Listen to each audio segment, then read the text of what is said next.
제 나이 75, 흙을 만지며 사는 늙은이에게 하루는 동틀역과 저물역, 딱 두 가지 시간으로만 나뉩니다.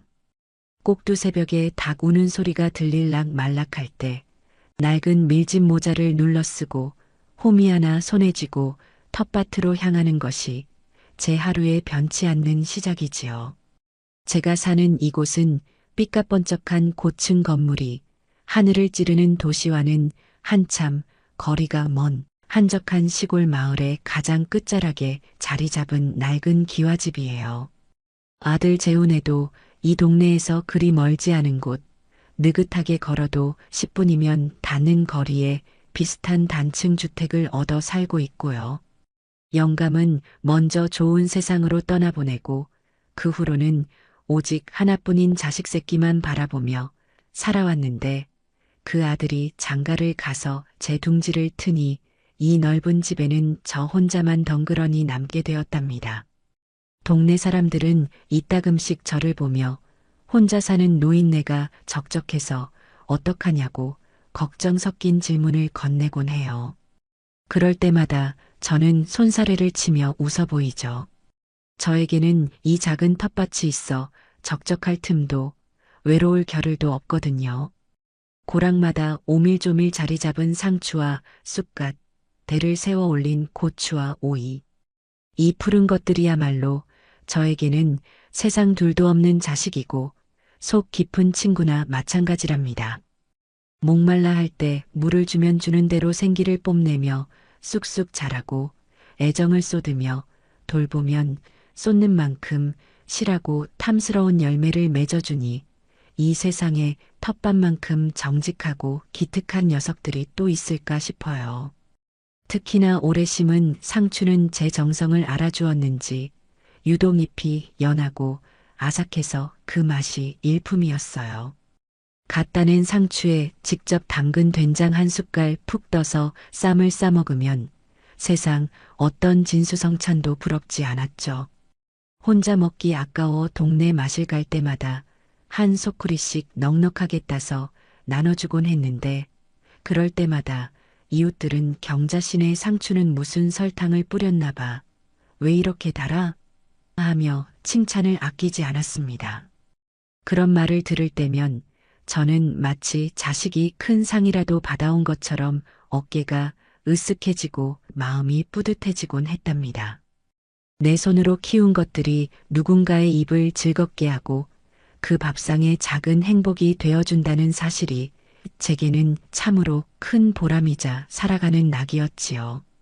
하지만 이 소박한 보람을 유일하게 알아주지 않는 사람이 딱 하나 있었으니 그게 바로 제 하나뿐인 며느리 오미경이었어요. 그 아이는 평생을 도시 아파트에서 나고 자라서 그런지 흙이 묻은 채소나 제가 손수 담근 장과 김치 같은 것들을 보면 아주 질색팔색을 했죠. 마치 벌레라도 보는 듯한 표정으로 말이에요. 작년 김장철이 생각나네요. 제가 평생의 노하우를 담아 정성껏 담근 깍두기를 큰 통에 가득 담아다 줬더니 그걸 받아든 며느리가 뚜껑을 열어 냄새를 한번 맡아보고는 대뜸 미간을 찌푸리며 말하더군요. 어머니, 이게 무슨 냄새예요? 너무 쿰쿰하잖아요. 젓갈을 뭘 이렇게 많이 넣으셨어요? 요즘 사람들은 이렇게 진하고 텁텁한 맛 싫어해요. 마트 가면 깔끔하고 시원한 맛으로 포장된 거 널렸는데 그 싸늘한 말투에 제 가슴이 쿵 내려앉는 것 같았어요. 그게 우리 집안 대대로 내려오는 방식이다. 원래 김치란 건 시간이 지나면서 깊은 맛이 우러나는 게 좋은 게지. 제가 애써 좋게 설명했지만 며느리는 코웃음을 치며 제 말을 잘랐어요. 에이, 어머님. 그건 다 옛날 말이고요. 요즘 트렌드는 그런 게 아니라니까요. 재우 씨, 당신도 그렇게 생각하지? 이거 솔직히 좀 촌스럽잖아. 안 그래? 늘 그렇듯 제 아들 재우는 제 눈치와 아내 눈치를 번갈아 살피며 어쩔 줄 몰라 했어요. 음란은 괜찮은데 우리 엄마가 정성으로 담가주신 거잖아. 그게 아들이 할 수 있는 최선의 방어였죠. 그러자 며느리는 기다렸다는 듯이 목소리를 높였어요. 괜찮긴 뭐가 괜찮아요. 손님상에 이런 거 냈다가 요즘 입맛이 어떤데 망신이라도 당하면 당신이 책임질 거예요? 어머니, 다음부터는 그냥 사서 드세요. 괜히 힘 빼지 마시고요. 그 말에 저는 더 이상 아무 말도 할 수 없었습니다. 제 정성과 세월이 그 아이의 트렌드라는 말 한마디에 아주 하찮은 것이 되어버렸으니까요. 그날 이후로 저는 아들네 집에 김치를 가져다 주는 것을 그만두었어요. 어디 그뿐인가요? 아들 생일이라고 큰맘 먹고 장만한 고운 빛깔의 비단 저고리를 입고 갔을 때도 그랬었죠. 그걸 본 며느리가 위아래로 저를 훑어보더니 주변 사람들이 다 들으라는 듯이 큰 소리로 말하는 거 아니겠어요. 어머 어머니, 그 옷은 어디서 나셨어요? 칠순 잔치라도 하시는 줄 알았네. 요즘 세상에 누가 이런 옷을 입어요. 어머니, 그러시면 저희가 뭐가 돼요? 좀 세련되게 입으셔야 아들도 밖에서 기가 사는 거 아니겠어요? 저는 그 자리에 얼어붙어 버렸죠. 제 딴에는 아들 생일이라고 한껏 멋을 낸 것이었는데 며느리의 눈에는 그저 촌스러운 늙은이의 주책으로밖에 보이지 않았던 겁니다. 그날 이후로 저는 아들네 집에 갈 때마다 제 옷차림을 몇 번이고 살피게 되었고 제 말 한마디, 행동 하나하나가 그 아이의 눈에 촌스러워 보일까봐 저도 모르게 주눅이 들곤 했습니다. 그런 기억들이 쌓여갈수록 제 마음의 빗장은 저도 모르게 조금씩 닫히고 있었나 봅니다. 그러던 그 주말을 앞둔 금요일 오후였어요. 텃밭에서 호미로 잡초를 뽑고 있는데 요란하게 울리는 전화벨 소리에 허리를 폈어요. 흙 묻은 손을 작업복 바지에 쓱쓱 문질러 닦고 전화를 받았죠. 며느리였어요. 그래 아가. 무슨 일이냐? 제 정겨운 목소리와는 달리 수화기 너머에서는 차갑고 사무적인 목소리가 흘러나왔어요. 안부 인사 한마디 없이 용건부터 꺼내더군요. 어머니, 저예요. 지금 어디세요? 밭에 계세요? 그래. 밭에 좀 나와 있었다. 날이 좋아서. 아, 그러세요? 다름이 아니라 이번 주말에 재호 씨 회사에 아주 중요한 손님들이 집에 오기로 했거든요. 상사분들이라 제가 신경을 좀 써야 해서요. 저는 직감했죠. 또 무언가를 요구하려 한다는 것을요. 그래서요? 제 목소리가 저도 모르게 조금은 퉁명스럽게 나갔나 봅니다. 그러니까 어머니가 밑반찬 좀 넉넉하게 해서 가져오시라고요. 어머니 손맛이 좋으시잖아요. 괜히 식당에서 시키는 것보다 정성도 있어 보이고요. 지난번처럼 짜게만 하지 마시고요. 그 말에 또다시 깍두기 사건이 떠올라 속에서 불이 났지만 저는 이를 악물고 참았어요. 손님이 몇 분이나 오시는데? 한 대여섯 명 될 것 같아요. 메뉴는 제가 대충 정해놨는데 잡채랑 갈비찜은 꼭 좀 해오셨으면 좋겠어요. 그리고 나물도 한 서너 가지 무쳐 오시고요. 아, 맞다. 그리고 텃밭에 상추 많죠? 요즘 채소값도 비싼데 고기 구워 먹게 그것도 아주 넉넉하게 제일 크고 좋은 놈으로만 골라서 잔뜩 뜯어오세요. 유기농이라고 하면 손님들도 엄청 좋아하실 거예요.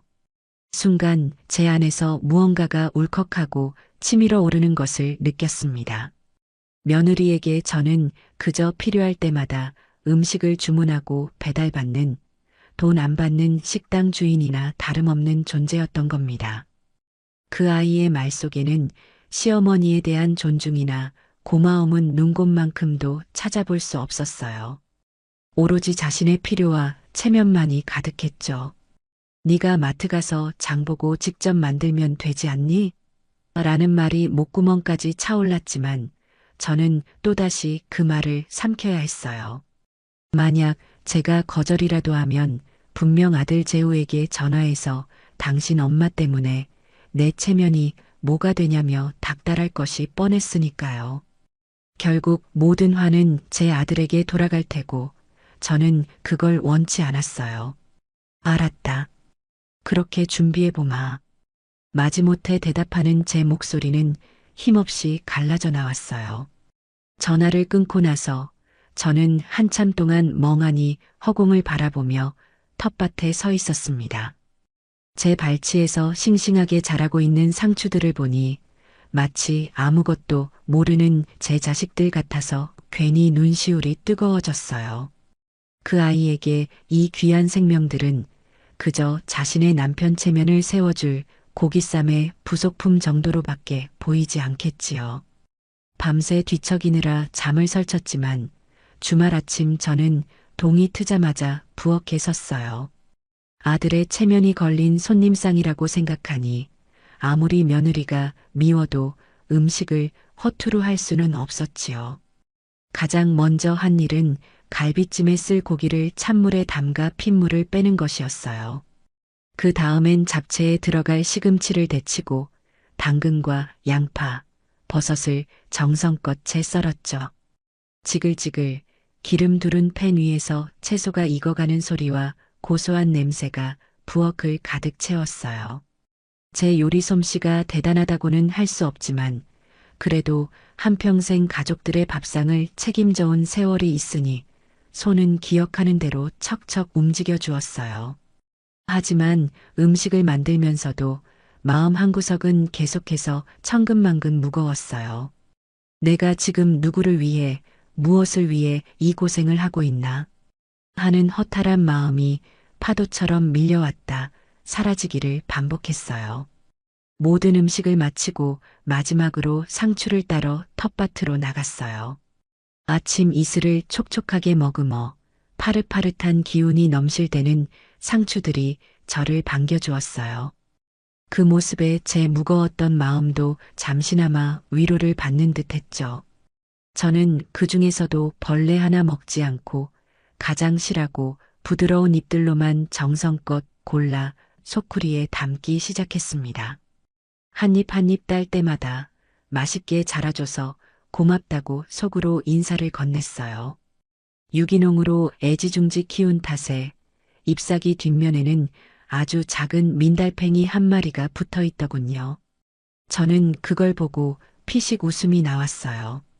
그래, 이게 바로 농약 한 번 안 치고 건강하게 키웠다는 살아있는 증거지. 저는 그 작은 생명체마저도 대견하고 사랑스러워 조심스럽게 떼어내 흙으로 돌려보내 주었어요. 이 싱싱함을 그대로 아들네 식탁에 올려주고 싶었어요. 양손 가득 무겁게 음식을 들고 아들네 집으로 향하는 길, 제 발걸음은 이상하리만치 무거웠어요. 겨우 도착해서 초인종을 누르자 화려한 실내복 차림의 며느리가 문을 열어주었어요. 어머니 오셨어요? 아이고, 덥고 무거우셨겠네. 뭘 이렇게 많이 해오셨어요. 입으로는 걱정하는 척 말하면서도 눈은 제 손에 들린 음식 보따리에서 떨어질 줄을 몰랐죠. 마치 배달 온 음식을 확인하듯 제 손에서 음식들을 낚아채듯 받아들고는 부엌으로 향했어요. 아들 재우는 거실 소파에 비스듬히 누워 손전화만 들여다보고 있다가 제가 들어서는 것을 보고는 그제야 마지못해 몸을 일으키더군요. 어머니 오셨어요. 그게 전부였어요.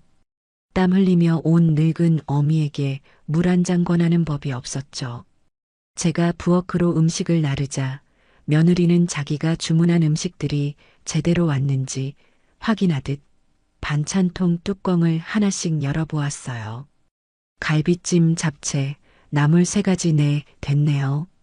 만족스럽다는 듯 고개를 끄덕이던 그 아이는 마지막으로 제가 소중하게 들고 온 상추 소쿠리를 보더니 갑자기 미간을 확 찌푸리는 거 아니겠어요? 어머니, 근데 이게 뭐예요? 그러면서 며느리는 상추잎 하나를 마치 더러운 것을 만지기라도 하는 듯 손가락 끝으로 집어들어 제 눈앞에 내밀었어요.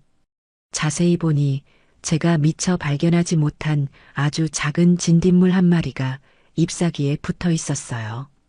그걸 본 며느리는 마치 세상에서 가장 끔찍하고 혐오스러운 것을 본 사람처럼 기겁하며 소리를 질렀죠. 야, 어머니, 이걸 지금 먹으라고 가져오신 거예요? 벌레 붙은 것 좀 봐요. 세상에 징그러워.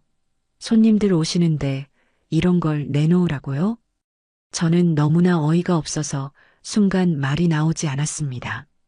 아가, 그건 유기농이라 그런 게다. 흙에서 자란 채소에 그 정도는 있을 수 있지. 물에 깨끗하게 씻으면 아무 문제 없다. 제가 차분하게 설명했지만 며느리는 제 말은 들으려고도 하지 않았어요. 씻는다고요? 이 안에 벌레 알이라도 있으면 어쩌려고요? 아, 진짜 비위 상해서 못 살겠네. 전 이런 거 절대 못 먹어요. 우리 손님들 입맛은 얼마나 까다로운데. 며느리는 자기가 무슨 큰 피해라도 입은 사람처럼 펄펄 뛰며 난리를 쳤어요. 재호 씨, 당신은 저게 보여요. 안 보여요? 당신 엄마가 지금 우리더러 벌레를 먹으라잖아요. 아들은 그저 여보, 진정 좀 해. 엄마가 일부러 그러셨겠어. 씻으면 되지라며 기어 들어가는 목소리로 우물쭈물할 뿐이었어요. 그 모습을 보자 제 속은 더 부글부글 끓어올랐죠. 그리고 바로 그 순간 며느리는 제가 평생 잊지 못할 제 가슴에 대못을 박는 행동을 하고야 말았어요. 그 아이는 제가 밤잠 설쳐가며 준비하고 제 자식처럼 애지중지 키웠다온 상추가 가득 담긴 소쿠리를 통째로 들고 가더니 싱크대 음식물 처리기 구멍에 그대로 쏟아부어 버렸어요. 위잉하는 날카로운 기계 소음과 함께 제 마음과 같았던 파릇파릇한 상추들이 순식간에 갈기갈기 찢겨 형체도 없이 사라져 버렸어요. 저는 그 자리에 못 박힌 듯 서서 그 끔찍한 광경을 멍하니 바라보았어요. 제 안에서 무언가가 툭 하고 끊어지는 소리가 들리는 듯 했어요. 지난 수십 년간 아들을 위해, 이 가정을 위해 꾹꾹 눌러 참아왔던 모든 서름과 분노가 한꺼번에 터져 나오는 것 같았죠. 저는 아무 말 없이 며느리와 아들을 번갈아 쳐다보았습니다. 제 눈빛이 어땠는지는 저도 모릅니다. 그리고 아주 차분하고 얼음장처럼 차가운 목소리로 말했죠. 그래, 오늘부로 우리 인연도 저 상추처럼 아주 깨끗하게 갈아버리자. 다시는 나 찾지 마라. 그 말을 끝으로 저는 뒤도 돌아보지 않고 아들네 집 현관문을 열고 나왔어요. 제 등 뒤로 어머니, 엄마 하고 저를 부르는 아들의 다급한 목소리가 들리는 듯했지만 저는 단 한순간도 걸음을 멈추거나 돌아보지 않았어요. 그 집의 문턱을 넘어 세상 밖으로 나오는 순간 저는 더 이상 재우의 엄마도 미경의 시어머니도 아닌 오롯이 김경자 나 자신으로 살아가기로 굳게 결심했어요. 아들네 집에서 나온 후 집으로 돌아오는 내내 제 머릿속은 텅 빈 것처럼 고요했어요. 눈물이 나지도 않았고 들끓던 분노는 어느새 차갑게 식어버렸어요. 그저 모든 것이 끝났다는 명확한 사실만이 제 안에 남았죠.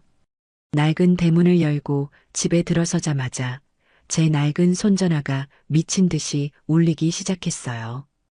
액정 화면에는 환하게 웃고 있는 아들의 얼굴과 함께 세상에서 제일 소중한 내 아들이라고 제가 직접 저장해 둔 이름이 선명하게 떠 있었죠. 저는 그 화면을 가만히 아주 오랫동안 들여다보다가 아무런 망설임 없이 빨간색 수신 거부 버튼을 눌렀어요. 전화는 한 번으로 그치지 않았어요. 끊어지면 다시 걸려오고 또 끊어지면 다시 걸려왔죠. 한 번, 두 번, 10번. 마치 제가 받을 때까지 하겠다는 듯이 집요하게 울려대는 그 벨소리를 듣고 있자니 지난 세월 며느리가 제게 퍼붓던 잔소리와 그 옆에서 아무것도 하지 못하고 변명만 늘어놓던 아들의 목소리가 겹쳐 들리는 것 같아 머리가 지끈거리기 시작했죠. 저는 더 이상 그 소리를 견딜 수가 없어 아예 전화기의 전원을 꺼버렸어요. 삐소리와 함께 화면이 까맣게 변하자 온 세상이 다 조용해지는 기분이었습니다.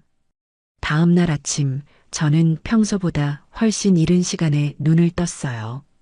텃밭에 나갈 채비 대신 저는 장롱 깊숙한 곳에 수십 년간 넣어두었던 가장 아끼는 외출복을 꺼내 입었어요. 그리고 곧장 읍내에 있는 통신사 대리점으로 향했죠. 어서 오세요, 어르신. 무엇을 도와드릴까요? 앳돼 보이는 젊은 직원의 상냥한 목소리에 저는 잠시 머뭇거리다가 결심한 듯 똑바로 바라보며 말했어요. 내 전화번호를 좀 바꾸고 싶어서 왔어요. 아주 아무도 모르는 번호로요. 깨끗하게요. 제 단호한 말투에 직원은 의아한 표정을 지었지만 이내 제 뜻을 알아차리고는 더 묻지 않고 서류 몇 장을 내밀었어요. 저는 주머니에서 돋보기를 꺼내 쓰고 제 손으로 직접 한 글자 한 글자 또박또박 서류에 사인을 했어요. 새로운 번호가 적힌 작은 유심칩을 받아드는 순간 마치 제게 보이지 않게 씌워져 있던 무거운 족쇄가 철컥하고 풀려나는 듯한 해방감을 느꼈어요. 이제 더 이상 그 아이들의 전화를 기다리거나 두려워하거나 상처받을 필요가 없어진 것이지요. 집으로 돌아온 저는 망설이지 않고 현관으로 가 디지털 도어록의 덮개를 열었어요. 삐빅, 삐빅. 비밀번호를 새로 설정하는 단순한 기계음이 그날따라 제 새로운 시작을 알리는 축포 소리처럼 유난히 경쾌하게 들렸습니다. 이제 이 집은 제 허락 없이는 그 누구도, 심지어 제 아들조차도 단 한 발짝도 들여놓을 수 없는 온전한 저만의 성이 된 셈이죠. 혹시나 아들 내외가 변명이라도 하러 무작정 집으로 찾아왔을 때 굳게 닫힌 문 앞에서 당황하며 서 있을 그들의 모습을 상상하니 왠지 모르게 통쾌한 마음까지 들었어요. 니들이 나한테 한 짓을 생각해봐라. 내 마음을 갈기갈기 찢어놓고 내 자식 같은 상추를 갈아버린 대가가 고작 문전박대인 것을 다행으로 알아야지. 저는 혼잣말을 하며 씁쓸하게 웃었어요. 모든 것을 정리하고 텅 빈 거실 소파에 깊숙이 몸을 묻고 앉으니 그제야 집안의 완벽한 고요함이 제 온몸으로 스며드는 것 같았어요. 며느리에게서 또 무슨 트집 잡는 전화가 올까 아들이 찾아와 아내 편을 들며 내 속을 뒤집어 놓을까 노심초사하던 지난 날들이 까마득한 옛날 일처럼 아득하게 느껴졌죠.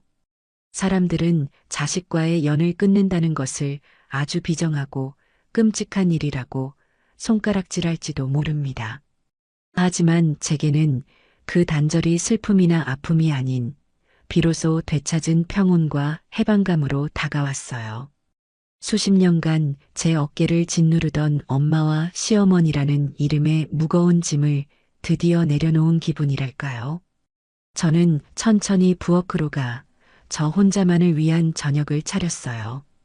텃밭에서 갓 따온 싱싱한 상추를 흐르는 물에 깨끗하게 씻어 직접 담근 구수한 된장에 푹 찍어 입에 넣었어요.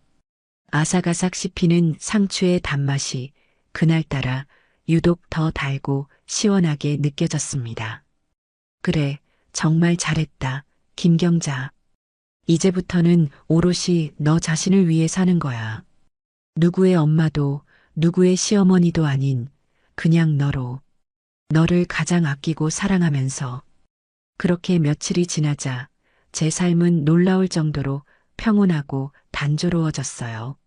아들 내외에게 해다 바칠 반찬거리를 걱정하지 않아도 되니 시간이 남아돌았죠. 그 무료함을 달래기 위해 집안 구석구석 묵은 먼지를 털어내는 대청소를 시작했어요. 그건 단순히 집을 깨끗하게 하는 행위를 넘어 제 마음에 쌓여있던 묵은 감정의 찌꺼기들을 털어내는 의식과도 같았어요. 먼지 쌓인 창고를 정리하던 중 저는 아주 낡고 손때 묻은 오동나무 상자 하나를 발견했어요. 상자를 열어보니 그 안에는 비단 보자기에 곱게 쌓인 빛바랜 노트 한 권이 들어 있었어요. 그건 바로 제가 시집 오기 전 글을 모르셨던 친정어머니께서 옆집 학생에게 부탁해 당신의 요리 비법을 받아 적게 하셨던 세상에 단 하나뿐인 레시피 노트였죠. 삐뚤빼뚤한 글씨체로 각종 장아찌와 발효액을 담그는 비법들이 빼곡하게 적혀 있었어요. 시집와서 아들 키우고 남편 뒷바라지하며 사느라 정신없어서 이 노트의 존재조차 까맣게 잊고 있었던 겁니다. 노트의 첫 장을 넘기자 사냐초 효소 장아찌, 우리 딸 경자 굶지 말라고라는 애틋한 글씨가 눈에 들어왔어요. 그 글씨를 보는 순간 저도 모르게 눈물이 핑 돌았죠. 어릴 적 어머니께서 뒷산에서 직접 뜯어온 이름 모를 풀들로 짭짤하면서도 향긋한 장아찌를 담가주시던 기억이 아련하게 떠올랐어요. 그 맛이 어찌나 좋았던지 뜨거운 밥에 장아찌 한 조각만 얹어 먹어도 밥 한 그릇을 뚝딱 비우곤 했었죠. 노트를 한 장 한 장 넘기며 잊고 있던 어머니의 손맛을 추억하다 보니 저도 모르게 가슴이 뭉클해졌어요. 아들 내외에게 해주던 음식이 언제나 의무감과 부담감으로 가득했던 것과는 달리 어머니의 노트는 제게 따뜻한 위로와 새로운 즐거움을 속삭여주는 것 같았어요. 마침 읍내 주민센터 게시판에 붙어있던 우리 동네 전통 음식 명인에게 배우는 발효 음식 만들기 강좌 수강생 모집 공고가 생각났어요. 전에는 나 같은 늙은이가 어딜 가서 뭘 배운다고라며 부끄러운 마음에 그냥 지나쳤었는데 그날따라 이상하게 마음이 끌렸어요. 그래, 한번 가보는 거야. 집에만 틀어박혀서 시든 무처럼 있는 것보다는 100배 1000배 낫겠지. 저는 큰 결심을 하고 주민센터로 향했습니다. 강좌가 열리는 요리실에는 저처럼 나이 지긋한 할머니들 뿐만 아니라 아이를 업고 온 젊은 세대, 그리고 심지어는 알치마를 두른 젊은 총각까지 다양한 사람들이 모여 있었어요. 다들 무언가를 배우려는 열정으로 눈을 반짝이고 있었죠. 그 생기 넘치는 분위기 속에 있으니 저도 덩달아 기분이 좋아졌어요. 그날의 강의 주제는 제철 채소로 장아찌 담그기였어요. 강사님이 설명하는 방법은 제가 알던 전통 방식과는 조금 달랐지만 기본 원리는 비슷했죠. 수업 도중 제 옆자리에 앉아있던 젊은 새댁이 간장과 설탕, 식초의 비율을 맞추지 못해 쩔쩔매고 있더군요. 아, 이걸 어떻게 해야 짜지 않고 맛있게 되죠? 저는 할 때마다 맛이 달라요. 혼잣말처럼 중얼거리는 소리에 저는 저도 모르게 새댁, 간장이 너무 많은 것 같네. 거기에 설탕이랑 식초를 반 컵씩 더 넣고 혹시 집에 매실청 있으면 그걸 한 숟갈 넣어봐. 그럼 맛이 훨씬 부드러워지고 감칠맛이 돌 거야라고 조언을 건넸어요. 제 말대로 양념을 조절한 새댁은 맛을 보더니 눈을 동그랗게 뜨며 감탄하는 거였어요. 어머님, 대박. 진짜 맛있어요. 어떻게 하셨어요?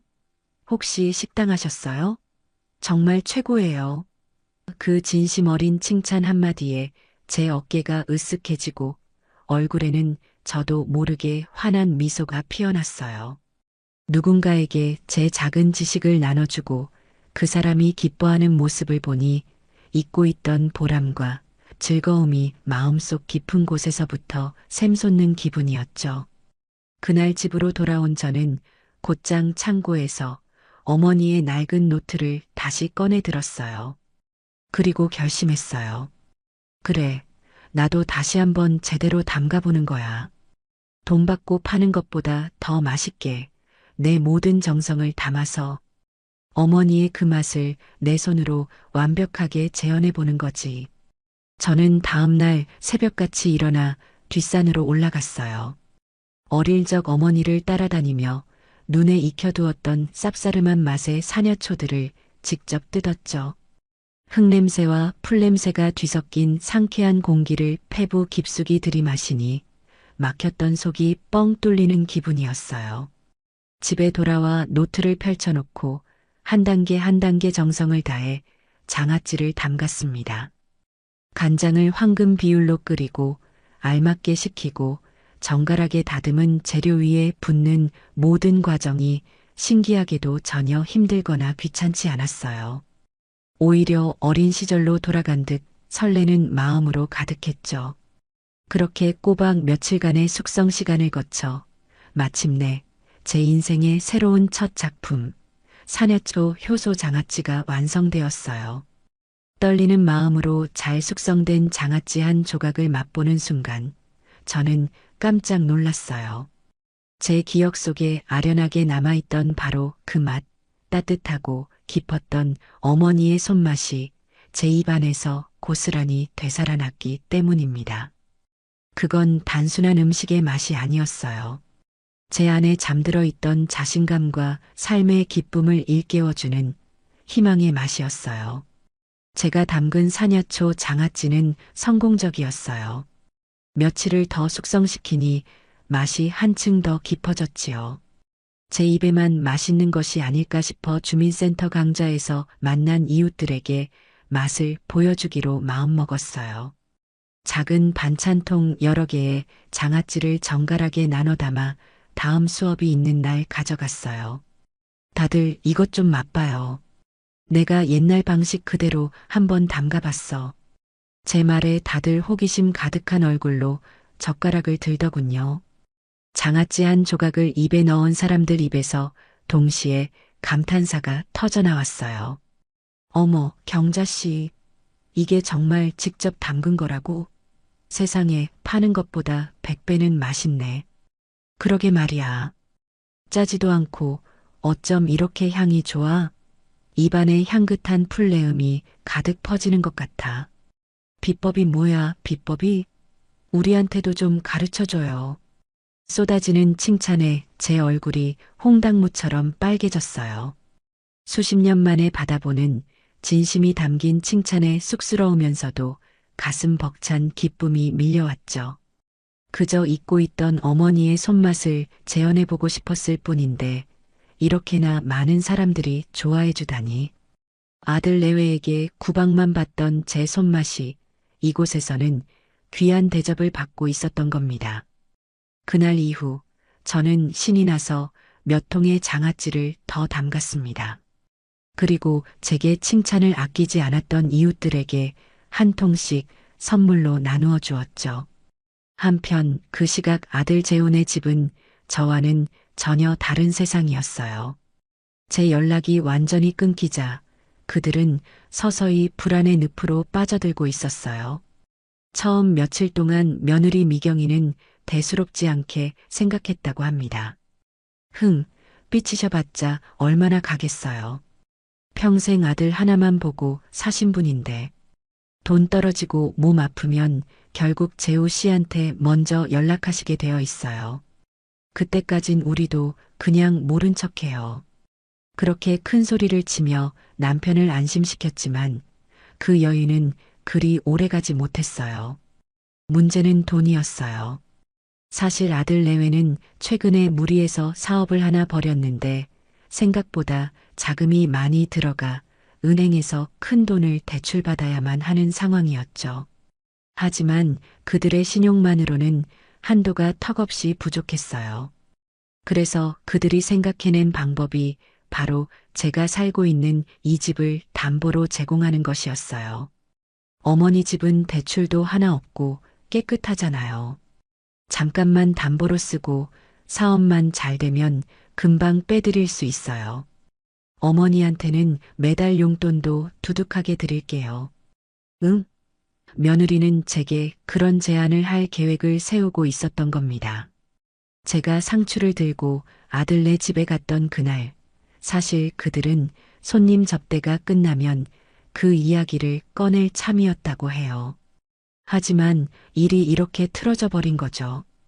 은행에서는 계속해서 담보 서류를 재촉하는 전화가 걸려왔어요. 김재우 고객님, 말씀하신 담보 서류는 언제쯤 준비되시는 겁니까? 더 이상 기다려드리기 힘듭니다. 이번 주까지 처리되지 않으면 대출 승인은 어려운 것으로 아셔야 합니다. 은행 직원의 차가운 목소리에 재우는 속이 새까맣게 타들어갔습니다. 퇴근하고 집에 돌아온 재우가 초조한 얼굴로 아내에게 말했죠. 여보, 큰일 났어. 은행에서 이번 주까지가 마지막이라고 통보가 왔어. 어떻게든 어머니를 만나서 설득해야 해. 그러자 미경이는 여전히 상황 파악을 못하고 짜증을 냈어요. 아니, 그 늙은이가 아직도 고집을 부리고 있다는 말이에요? 정말 답답하시네. 당신은 아들이면서 그것 하나 해결 못해요? 내가 어떻게 해? 전화도 안 받으시고 아예 번호를 바꿔버리셨는데 당신이 그때 상추만 안 버렸어도 이 지경까지는 안 왔잖아. 처음으로 재우가 아내에게 큰 소리를 쳤어요. 그동안 꾹꾹 눌러왔던 원망이 터져 나온 것이죠. 미경이도 지지 않고 소리쳤어요. 뭐라고요? 지금 그게 내 탓이라는 거예요? 아니, 벌레 나온 더러운 걸 손님상에 내놓겠다는 게 상식적으로 말이 되는 소리냐고요. 당신이야말로 중간에서 아들 노릇을 제대로 했어 봐요. 어머니가 저렇게까지 나오시나? 두 사람의 고성은 한참 동안이나 이어졌어요. 이게 다 네가 어머니 비위 하나 못 맞춰서 그런 거 아니야. 웃기시네. 당신이야말로 마마보이처럼 구니까. 어머니가 우리를 우습게 보는 거잖아요. 서로에게 책임을 떠넘기며 싸우던 그들은 결국 아무런 해결책도 찾지 못한 채 냉랭한 침묵 속에서 서로를 노려볼 뿐이었어요. 그들의 계획에 가장 중요했던 어머니라는 존재가 사라지자 견고해 보였던 그들의 관계에도 서서히 금이 가기 시작한 겁니다. 저는 물론 이 모든 사실을 까맣게 모르고 있었죠. 저는 그저 제 작은 텃밭과 부엌에서 제 인생의 새로운 싹을 틔우는 데에만 온전히 집중하고 있었으니까요. 그들이 돈 때문에 저를 찾고 있었다는 사실을 알게 된 것은 아주 한참 뒤의 일이었습니다. 만약 그때 알았더라면 제 마음은 아마 더 일찍 그리고 더 단단하게 굳어버렸을지도 모릅니다. 제가 이웃들에게 나누어 준 장아찌는 생각지도 못한 파장을 불러일으켰어요. 그중 한 분이 며느리가 가입해 있다는 지역 맘카페라는 곳에 제 장아찌에 대한 후기 글을 올린 것이 시작이었죠. 제목 저희 동네에 숨어 계시던 장아찌 명인 할머니를 소개합니다. 안녕하세요, 이웃님들. 제가 오늘 정말 인생 장아찌를 맛봐서 이 감동을 저만 알고 있기 너무 아까워서 이렇게 글을 씁니다. 저희 동네 주민센터 전통음식 강좌에서 만난 할머님이 계신데요.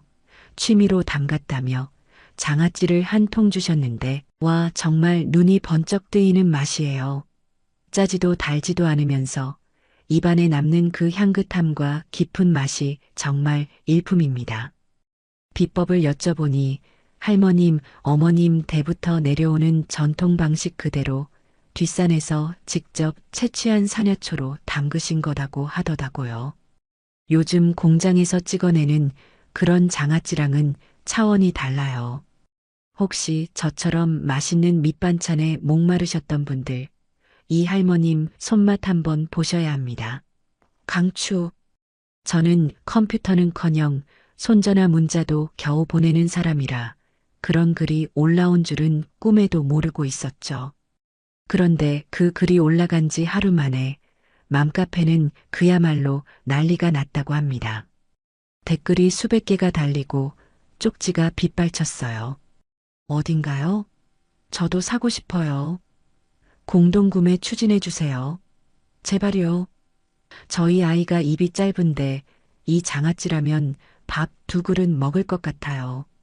이 소식을 제게 전해준 것은 주민센터 강좌에서 알게 된 한 젊은 총각이었어요. 이름은 박서준. 서울에서 IT 회사를 다니다가 도시 생활에 염증을 느끼고 잠시 할머니 댁에 내려와 지내고 있다고 했어요. 앞치마를 두르고 요리 강좌에 나타난 모습이 신기해서 눈여겨봤었는데 알고 보니 그 총각의 할머니가 바로 제게 장아찌 칭찬을 가장 많이 해주셨던 분 중 하나였죠. 어느 날 서준 총각이 할머니 심부름이라며 저희 집으로 저를 찾아왔어요. 안녕하세요, 어르신. 저는 박서준이라고 합니다. 제 할머니께서 어르신 장아찌가 너무 맛있다고 혹시 조금 더 얻을 수 있을까 해서요. 훤칠하고 예의 바른 청년이었어요. 저는 기쁜 마음에 얼른 장아찌 한 통을 새로 내어주었죠. 장아찌를 맛본 서준 총각은 할머니보다 더 호들갑스럽게 감탄했습니다. 우와, 할머니, 이거 진짜 대박인데요? 요즘 사람들이 딱 좋아하는 그런 맛이에요.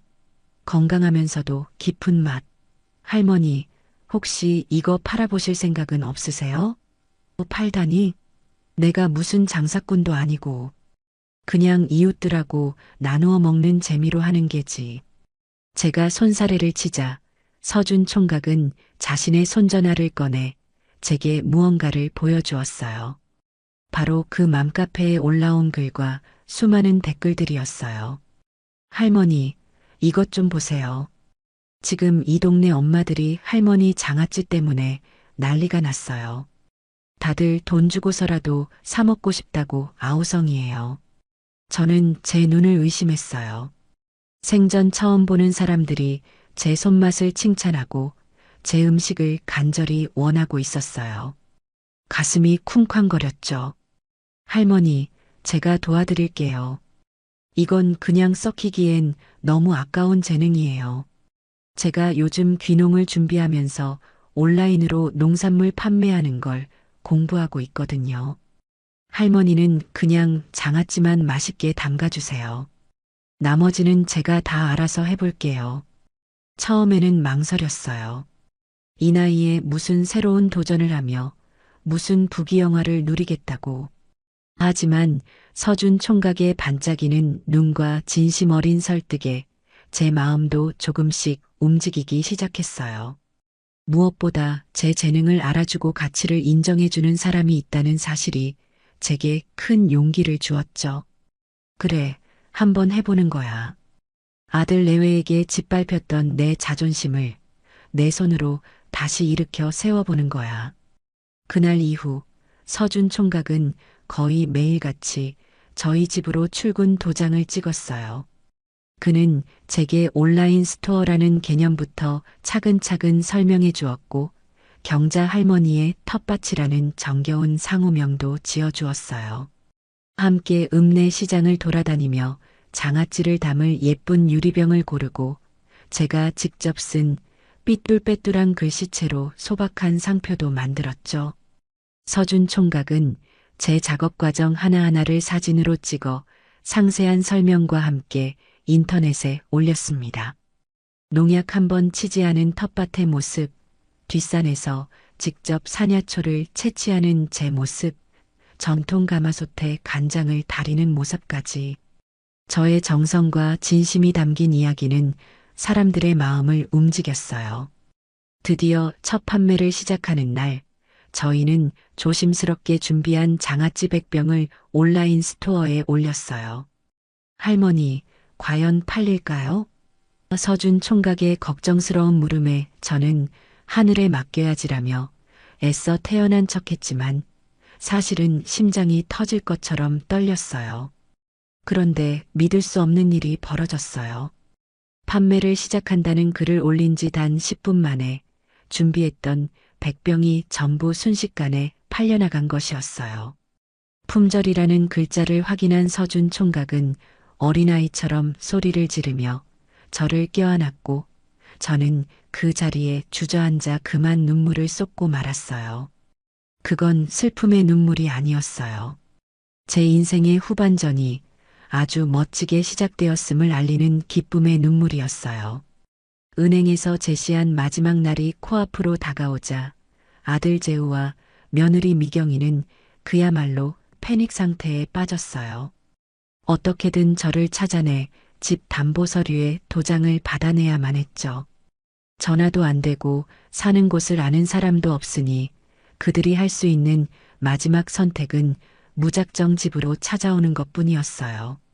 그날 오후 저는 서준 총각과 함께 다음 판매를 위해 장아찌를 병에 담는 작업을 하고 있었어요.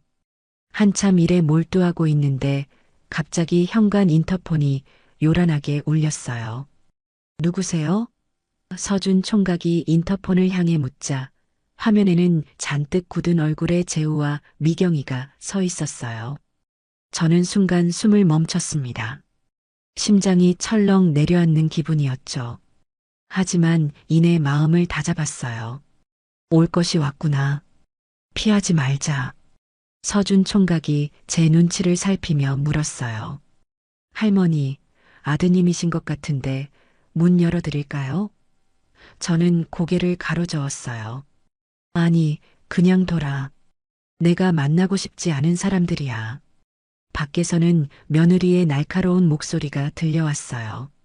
어머니, 안에 계신 거 다 알아요. 문 좀 열어보세요. 저희 할 말 있어요. 재우도 옆에서 거들었죠. 엄마, 제발 문 좀 열어봐. 우리 얘기 좀 해, 응? 저는 아무 대답도 하지 않고 그저 인터폰 화면 속의 두 사람을 싸늘하게 바라볼 뿐이었어요. 몇 번을 더 초인종을 누르던 미경이는 문이 열리지 않자 슬슬 본색을 드러내기 시작했습니다. 어머니, 지금 뭐 하시는 거예요? 이렇게 문 잠그고 계시면 다 해결될 것 같아요? 유치하게 정말.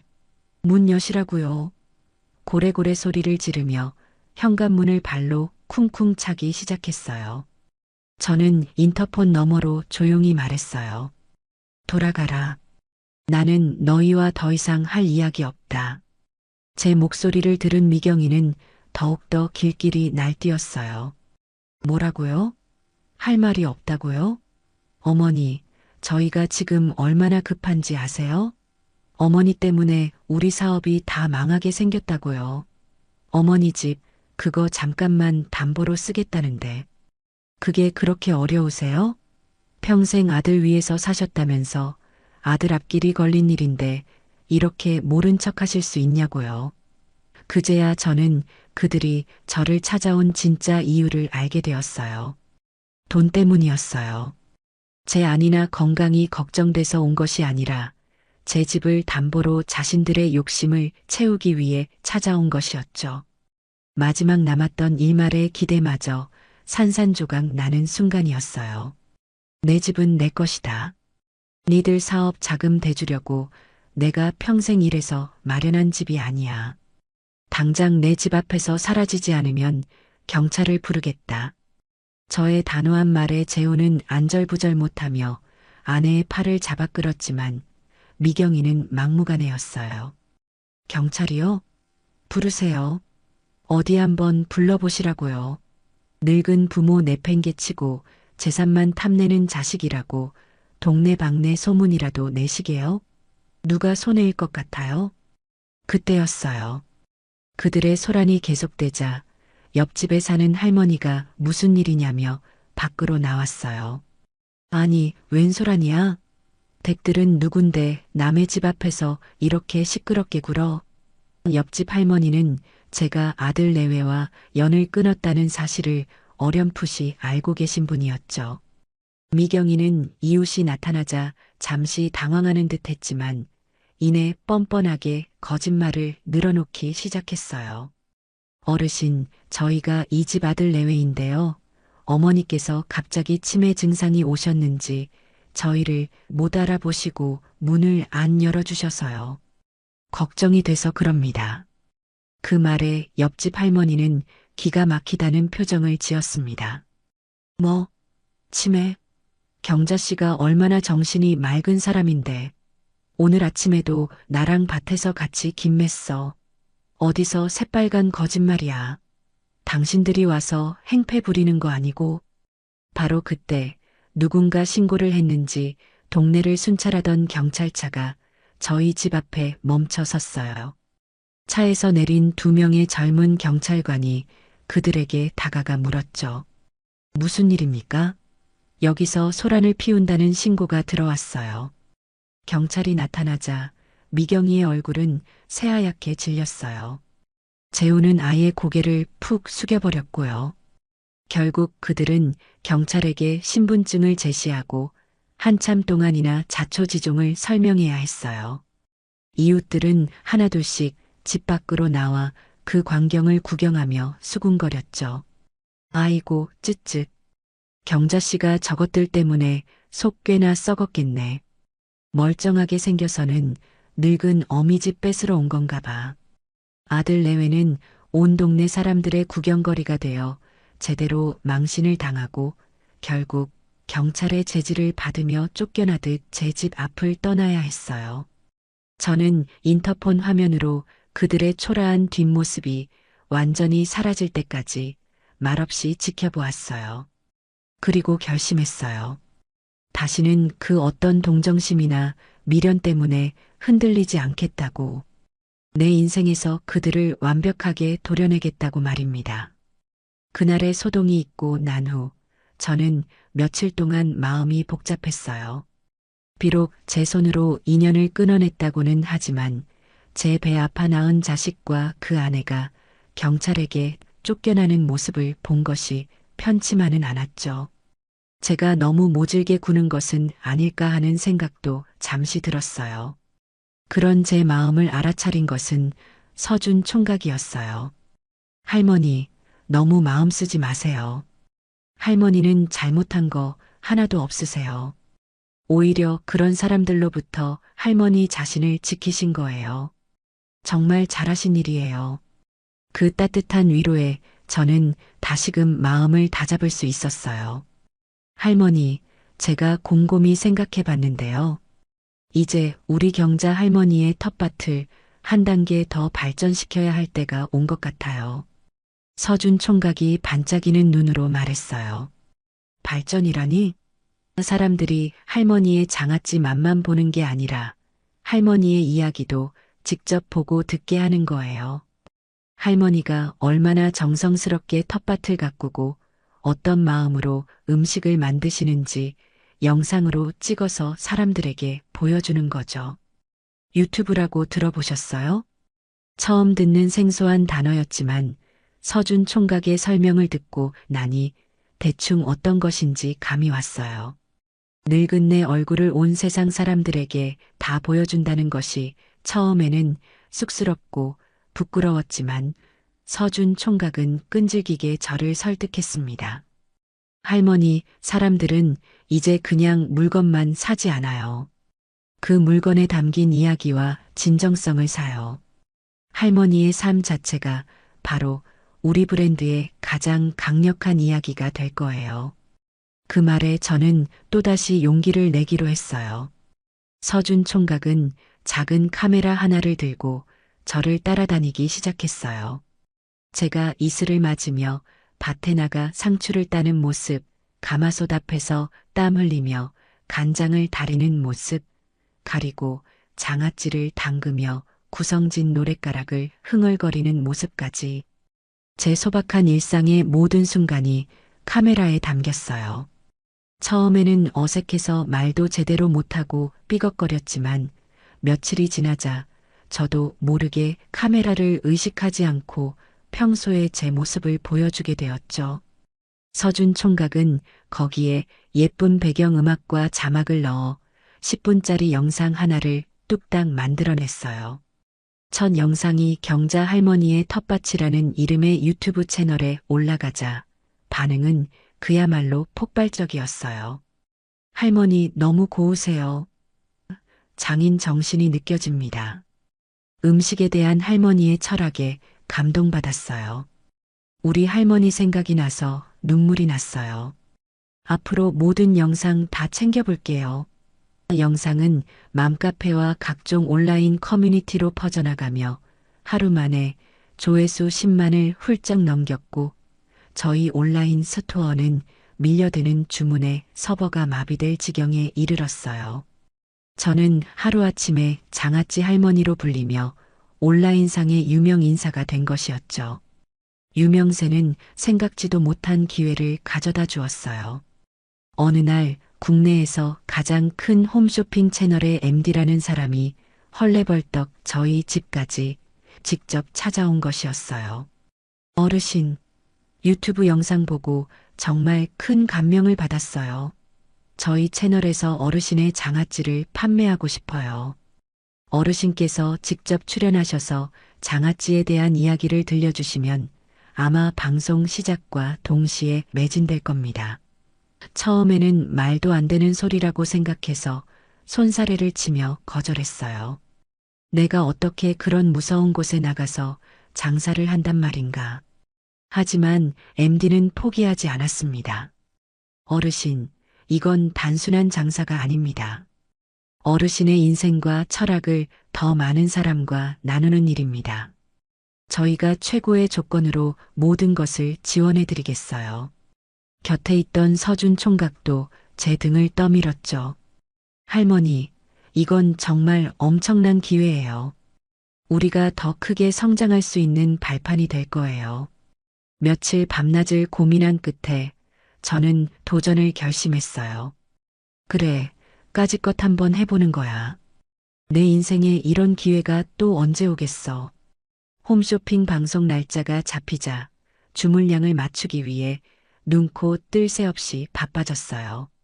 저와 서준 총각 둘이서는 도저히 감당할 수 없는 양이었죠. 그래서 저는 주민센터에서 함께 공부했던 이웃들에게 도움을 청했어요. 다들 나 좀 도와줘요. 일당은 섭섭지 않게 챙겨줄게. 제 말에 동네 할머니들은 마치 자기 일처럼 기뻐하며 두 팔을 걷어붙이고 나섰어요. 그렇게 저희 집 옆에 있던 낡은 창고는 동네 아주머니들의 웃음소리가 끊이지 않는 깔끔한 작업장으로 변신했어요. 경자 할머니의 텃밭은 이제 더 이상 저 혼자만의 것이 아닌 우리 동네의 자랑거리이자 희망이 되어가고 있었어요. 저는 매일 밤 북적이는 작업장을 흐뭇하게 바라보며 생각했어요. 피를 나눈 가족에게서는 받지 못했던 따뜻한 정과 위로를 저는 이 새로운 이웃들과 함께 만들어가고 있었어요. 제 인생은 이제 정말로 그 누구도 아닌 저 자신의 것이 되어 빛나고 있었어요. 홈쇼핑 방송 준비로 눈코 뜰 새 없이 바쁜 나날이 이어졌어요. 제 작은 창고에서 시작된 일은 이제 제법 그럴듯한 작업장의 모습을 갖추게 되었죠. 동네 이웃들이 아침 일찍부터 출근해 제각기 맡은 자리에서 손을 바쁘게 움직이는 모습을 보고 있노라면 저는 마치 큰 회사를 이끄는 사장님이라도 된 것처럼 어깨가 으쓱해지곤 했습니다. 우리는 단순히 장아찌를 만드는 동료가 아니라 서로의 고단한 삶을 보듬어주는 든든한 동무가 되어가고 있었어요. 웃음소리가 끊이지 않는 작업장은 제게 새로운 활력이자 그 무엇과도 바꿀 수 없는 소중한 보금자리였죠. 하지만 제가 이렇게 새로운 행복을 찾아가는 동안 어둠 속에서 저를 향한 질투와 증오를 키워가는 이가 있었으니 그게 바로 제 며느리 오미경이었어요. 경찰 소동으로 동네에서 망신을 당하고 은행 대출 계획마저 완전히 무산된 그 아이는 모든 책임을 저와 제 아들 재우에게 돌리며 분노에 휩싸여 있었다고 해요. 그러던 어느 날 미경이는 자신의 손전화로 인터넷을 하다가 우연히 제 유튜브 영상을 보게 된 모양입니다. 화면 속에서 낡은 시골집을 배경으로 환하게 웃으며 자신의 이야기를 풀어놓는 저를 발견하고는 그 자리에서 얼어붙었다고 합니다. 이게 뭐야?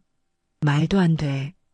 화면 속의 저는 더 이상 그 아이가 알던 주눅들고 기죽어 있던 시어머니가 아니었어요. 자신감 넘치는 목소리로 자신의 음식 철학을 이야기하고 수많은 사람들의 응원과 칭찬을 받는 경자 할머니가 되어 있었죠. 영상 아래에 달린 댓글들은 미경이의 가슴에 비수를 꽂았어요. 할머니, 너무 멋지세요. 제 롤모델이에요. 저런 시어머니라면 매일 업고 다닐 텐데 아들 며느리는 복받은 줄 알아야 해요. 그 댓글들을 읽는 미경이의 얼굴은 질투와 배신감으로 시뻘게 달아올랐어요.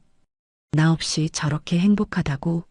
나를 내팽개치고 내 남편 돈으로 사업을 벌여서 저렇게 잘 나가고 있다고? 용서할 수 없어. 그 아이는 제가 아들의 돈, 즉 자신들의 돈을 훔쳐서 사업을 시작했다는 말도 안 되는 망상에 사로잡히기 시작했어요. 그날 밤 미경이는 퇴근한 재우를 붙잡고 악을 쓰기 시작했어요. 당신 봤어? 당신 엄마가 지금 인터넷 스타가 된 거 봤냐고. 우리한테는 돈 한 푼 못 보태준다더니 뒤로는 우리 돈 빼돌려서 저렇게 호의호식하고 있었던 거야. 재우는 아내의 억지에 기가 막혔지만 지쳐서 더 이상 싸울 힘도 없었어요. 그게 무슨 말이야? 엄마가 우리 돈을 왜 빼돌려? 당신이 엄마한테 어떻게 했는데 엄마가 우리를 도와줄 거라고 생각했어? 뭐라고요? 당신 지금 누구 편드는 거야? 저 늙은이가 우리 인생을 망쳐놨는데 당신은 아직도 엄마 타령이야? 두고 봐. 나도 가만히 안 있을 거니까. 며칠 뒤 미경이는 아주 기가 막힌 일을 벌이기 시작했어요. 저를 어설프게 모방하여 자신도 온라인으로 음식을 팔아보겠다고 나선 것이었죠. 늙은이의 촌스러운 장아찌가 인기가 있으면 젊고 세련된 내 피클은 얼마나 더 잘 팔리겠어? 미경이는 젊은 며느리의 트렌디한 테이블이라는 그럴듯한 이름으로 인스타그램 계정을 만들었어요. 그리고는 대형마트에서 가장 값싼 수입산 오이와 물을 사다가 인터넷에서 검색한 레시피로 하룻밤 만에 뚝딱 피클을 만들었죠. 제 정성과 세월이 담긴 장아찌와는 비교할 수도 없는 깊이도 철학도 없는 음식이었어요. 하지만 그 아이는 포장에는 온갖 공을 들였어요. 비싼 수입 유리병을 사고 전문 디자이너에게 맡긴 것처럼 보이는 세련된 상표를 붙였죠. 그리고는 마치 자신이 대단한 요리 연구가라도 되는 것처럼 하얀 원피스를 차려입고 피클병 옆에서 우아한 포즈를 취하며 수십 장의 사진을 찍어 올렸어요. 해시태그 수제 피클, 해시태그 트렌디맘, 해시태그 홈쿡 같은 번지르르한 해시태그도 잔뜩 달아서요. 재우는 그런 아내의 모습을 보며 한심하다는 듯 말했어요. 여보, 제발 그만해. 당신이 지금 뭐 하는 건지 알기나 해? 이건 그냥 장난이 아니야. 미경이는 그런 남편을 비웃으며 대꾸했죠. 장난? 당신이야말로 뭘 몰라서 하는 소리네. 이게 바로 요즘 시대의 비즈니스라고. 당신 엄마처럼 땀 뻘뻘 흘리면서 하는 건 구식이야. 이렇게 세련되게 감성으로 파는 거라고. 두고 봐. 한 달 안에 당신 엄마보다 내가 더 많이 벌 테니까. 하지만 결과는 처참했어요.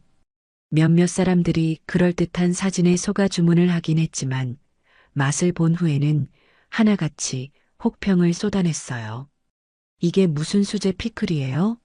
그냥 시중에서 파는 피클 주스에 오이 담근 맛인데요. 너무 무르고 아삭한 맛이 하나도 없어요. 돈 아깝네요. 포장값만 비싸고 내용물은 형편없음. 절대 비추천. 미경이의 인스타그램에는 비난과 환불 요구 댓글이 빗발쳤어요. 미경이는 자신의 실력 부족은 인정하지 않고 요즘 손님들은 입맛이 너무 저렴해서 문제야. 이 고급스러운 맛을 모르다니라며 오히려 손님들을 탓했어요. 자신의 얄팍한 계획이 처참하게 실패로 돌아가자 미경이의 마음속에서는 저를 향한 시기와 질투가 더욱더 시커멓게 타오르기 시작했어요. 결국 자신의 힘으로는 저를 이길 수 없다는 것을 깨달은 미경이는 가장 비열하고 추악한 방법을 선택하기에 이르렀어요. 그것은 바로 제가 쌓아 올린 모든 것을 한순간에 무너뜨리기 위한 거짓의 칼날을 휘두르는 것이었죠. 그 아이는 밤늦게까지 컴퓨터 앞에 앉아 여러 개의 가짜 아이디를 만들었어요. 그리고는 자신이 활동하던 지역 맘카페에 아주 악의적인 내용으로 가득 찬 루머 글을 올리기 시작했어요.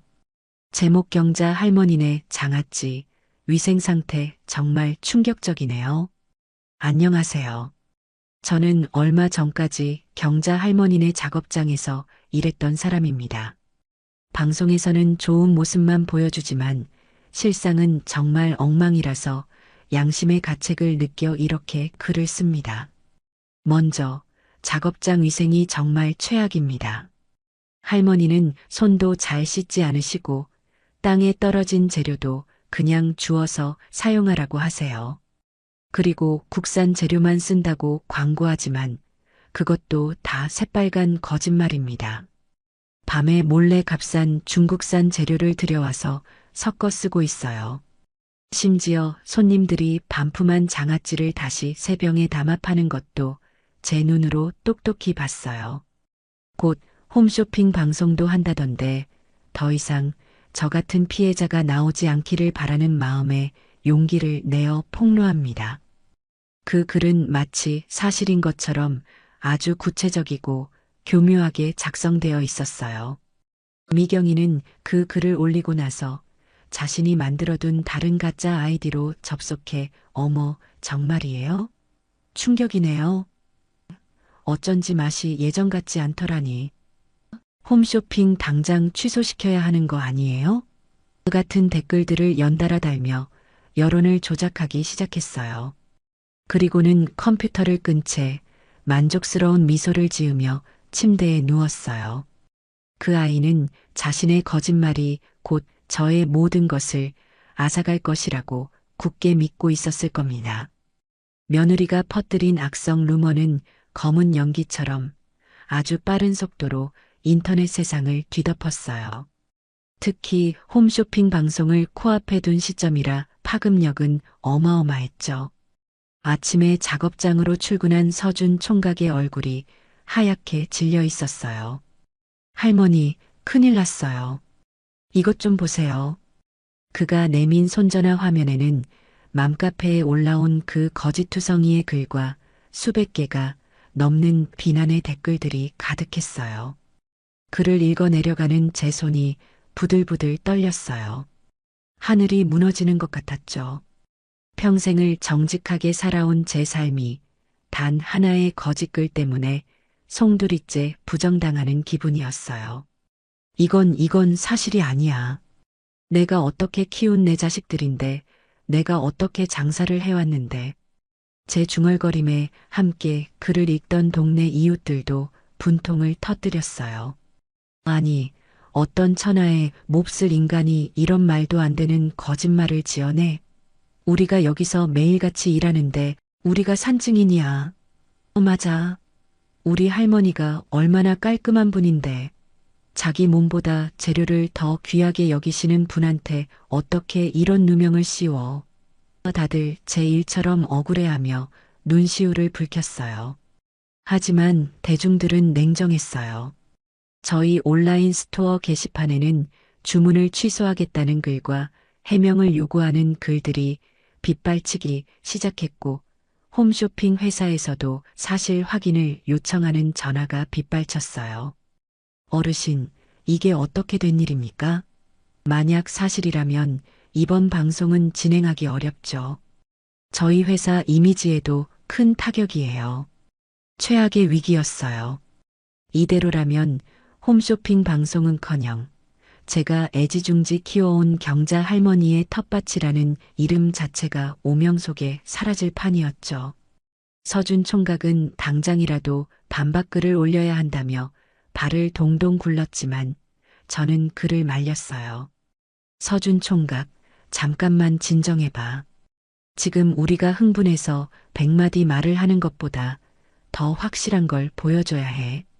저는 잠시 깊은 생각에 잠겼다가 결심한 듯 자리에서 일어났어요. 거짓은 진실을 이길 수 없어. 뱀이 허물을 벗고 더 단단해지듯이 우리도 이 위기를 기회로 만들면 되는 게야. 제 눈은 그 어느 때보다 단단하게 빛나고 있었어요. 제가 가장 먼저 한 일은 군청 위생과에 직접 전화를 거는 것이었어요. 여보세요. 저는 경자 할머니의 텃밭이라는 업체를 운영하는 김경자라고 합니다. 저희 작업장에 대한 불미스러운 소문이 돌고 있어 지금 당장 불시 위생 점검을 나와주시기를 정식으로 요청합니다.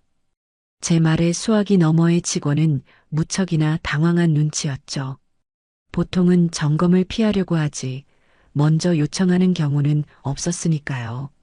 2시간 뒤 위생과 직원 2명이 저희 작업장에 들이닥쳤어요. 저는 그들에게 작업장의 모든 곳을 냉장고 구석구석과 재료 창고까지 전부 열어 보여주었어요. 그들은 매의 눈으로 모든 것을 꼼꼼하게 살폈지만 먼지 한 톨, 유통기한 지난 재료 하나 찾아낼 수 없었죠. 오히려 완벽하게 정리된 위생 상태에 혀를 내둘렀어요. 모든 점검을 마친 직원은 제게 식품위생 최고 등급이 찍힌 확인서를 발급해주며 말했어요. 어르신, 정말 대단하십니다. 제가 점검 다녀본 업체 중에 가장 깨끗하네요. 저는 그 확인서를 높이 들고 서준 총각에게 말했어요. 자, 이제 시작이야. 우리를 믿어주는 사람들에게 우리의 진실을 보여주자고. 서준 총각은 제 뜻을 즉시 알아차리고는 유튜브 채널에 긴급 공지를 띄웠어요. 금일 오후 2시 모든 의혹에 대해 직접 보여드리겠어요. 경자 할머니의 텃밭 긴급 라이브 방송. 오후 2시 수천 명의 사람들이 저희 유튜브 채널에 동시 접속했어요. 카메라 앞에 선 저는 떨리는 목소리로 하지만 또박또박 입을 열었어요. 저를 믿고 사랑해 주셨던 많은 분들께 심려를 끼쳐드려 죄송합니다. 하지만 저는 오늘 이 자리에서 제 이름과 제 인생을 걸고 모든 것이 거짓임을 증명해 보이겠어요. 저는 가장 먼저 군청에서 발급받은 위생 확인서를 카메라 앞에 내보였어요. 그리고 서준 총각에게 카메라를 들게 하고 작업장 곳곳을 하나하나 비추며 직접 설명하기 시작했어요. 보십시오. 이것이 저희가 쓰는 재료들입니다. 저는 창고에 쌓인 국산 농산물 포대를 일일이 뜯어 원산지 증명서를 보여주었고 냉장고를 여러 재료들의 신선한 상태를 직접 확인시켜 주었어요. 저희는 그날 쓸 재료는 그날 아침에 손질하는 것을 원칙으로 합니다. 그리고 제가 가장 중요하게 생각하는 것은 바로 정직입니다. 제 진심 어린 목소리와 눈빛은 화면 너머의 사람들에게도 고스란히 전달되는 듯 했어요. 라이브 방송의 채팅창은 순식간에 저를 응원하는 글들로 도배되기 시작했어요. 할머니, 저희는 할머니를 믿어요. 저렇게 깨끗한데 뭐가 문제라는 거야? 거짓말 퍼뜨린 사람. 꼭 잡아서 혼내주세요. 바로 그때 저희의 충성 고객들과 동네 이웃들이 맘카페와 각종 커뮤니티에 저희를 옹호하는 글을 올리기 시작했어요. 제가 경자 할머니네 단골인데 맛이 변하기는커녕 날마다 더 깊어져요. 말도 안 되는 소리입니다. 제가 바로 옆집 사는데 할머니네 작업장에 중국산 재료 들어가는 거 한 번도 본 적 없어요. 그 글 쓴 사람 허위사실 유포로 고소해야 합니다. 상황은 순식간에 역전되었어요. 여론은 거짓 루머를 퍼뜨린 사람에 대한 분노로 들끓기 시작했죠. 네티즌 수사대라고 불리는 사람들이 그 익명의 글쓴이가 과거에 썼던 글들을 추적하기 시작했고 서준 총각 역시 자신의 IT 지식을 총동원해 증거를 모았어요. 그리고 마침내 그 모든 거짓의 근원지가 바로 제 며느리 오미경이라는 사실이 밝혀지고야 말았어요. 오미경이가 다른 아이디로 활동하며 올렸던 글에서 자신의 집 인테리어를 자랑하는 사진이 발견되었는데 그 사진 속 배경이 루머를 올린 아이디가 과거에 올렸던 다른 글의 사진 속 배경과 일치했던 겁니다.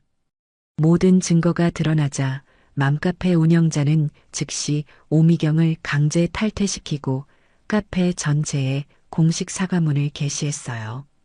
경자 할머니의 텃밭에 대한 악성 루머는 한 회원의 악의적인 거짓으로 밝혀졌어요.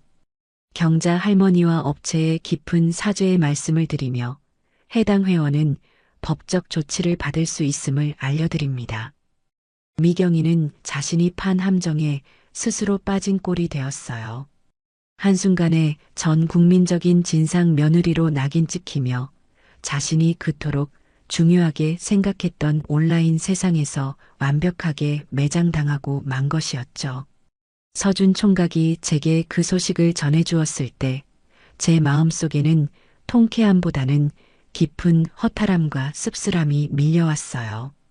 대체 무엇이 그 아이를 그토록 끔찍한 괴물로 만들어버렸을까요? 며느리가 벌인 파렴치한 소동의 여파는 단순히 인터넷 세상에서만 머물지 않았어요. 그 소문은 꼬리에 꼬리를 물고 퍼져나가 결국 미경이의 친정 부모님 귀에까지 들어가고야 말았어요. 처음에는 우리 딸이 그럴 리 없다며 애써 부정하던 사돈어른 내외는 맘카페에 올라온 공식 사과문과 딸의 실명이 거론된 기사들을 보고는 경악을 금치 못했다고 합니다. 평생을 남에게 싫은 소리 한 번 안 하고 빚 한 번 안 지고 정직하게 살아온 그들이었기에 딸이 저지른 일은 그야말로 집안의 명예에 똥칠을 하는 것과 같은 충격이었을 겁니다. 어느 날 오후 한참 작업장에서 이웃들과 함께 홈쇼핑에 나갈 장아찌를 포장하고 있는데 낯선 번호로 전화 한 통이 걸려왔습니다. 조심스럽게 전화를 받자 수화기 너머에서는 귀에 익은 하지만 무겁게 가라앉은 목소리가 들려왔어요. 사부인, 저 미경이 엄마입니다. 안사돈의 목소리였어요.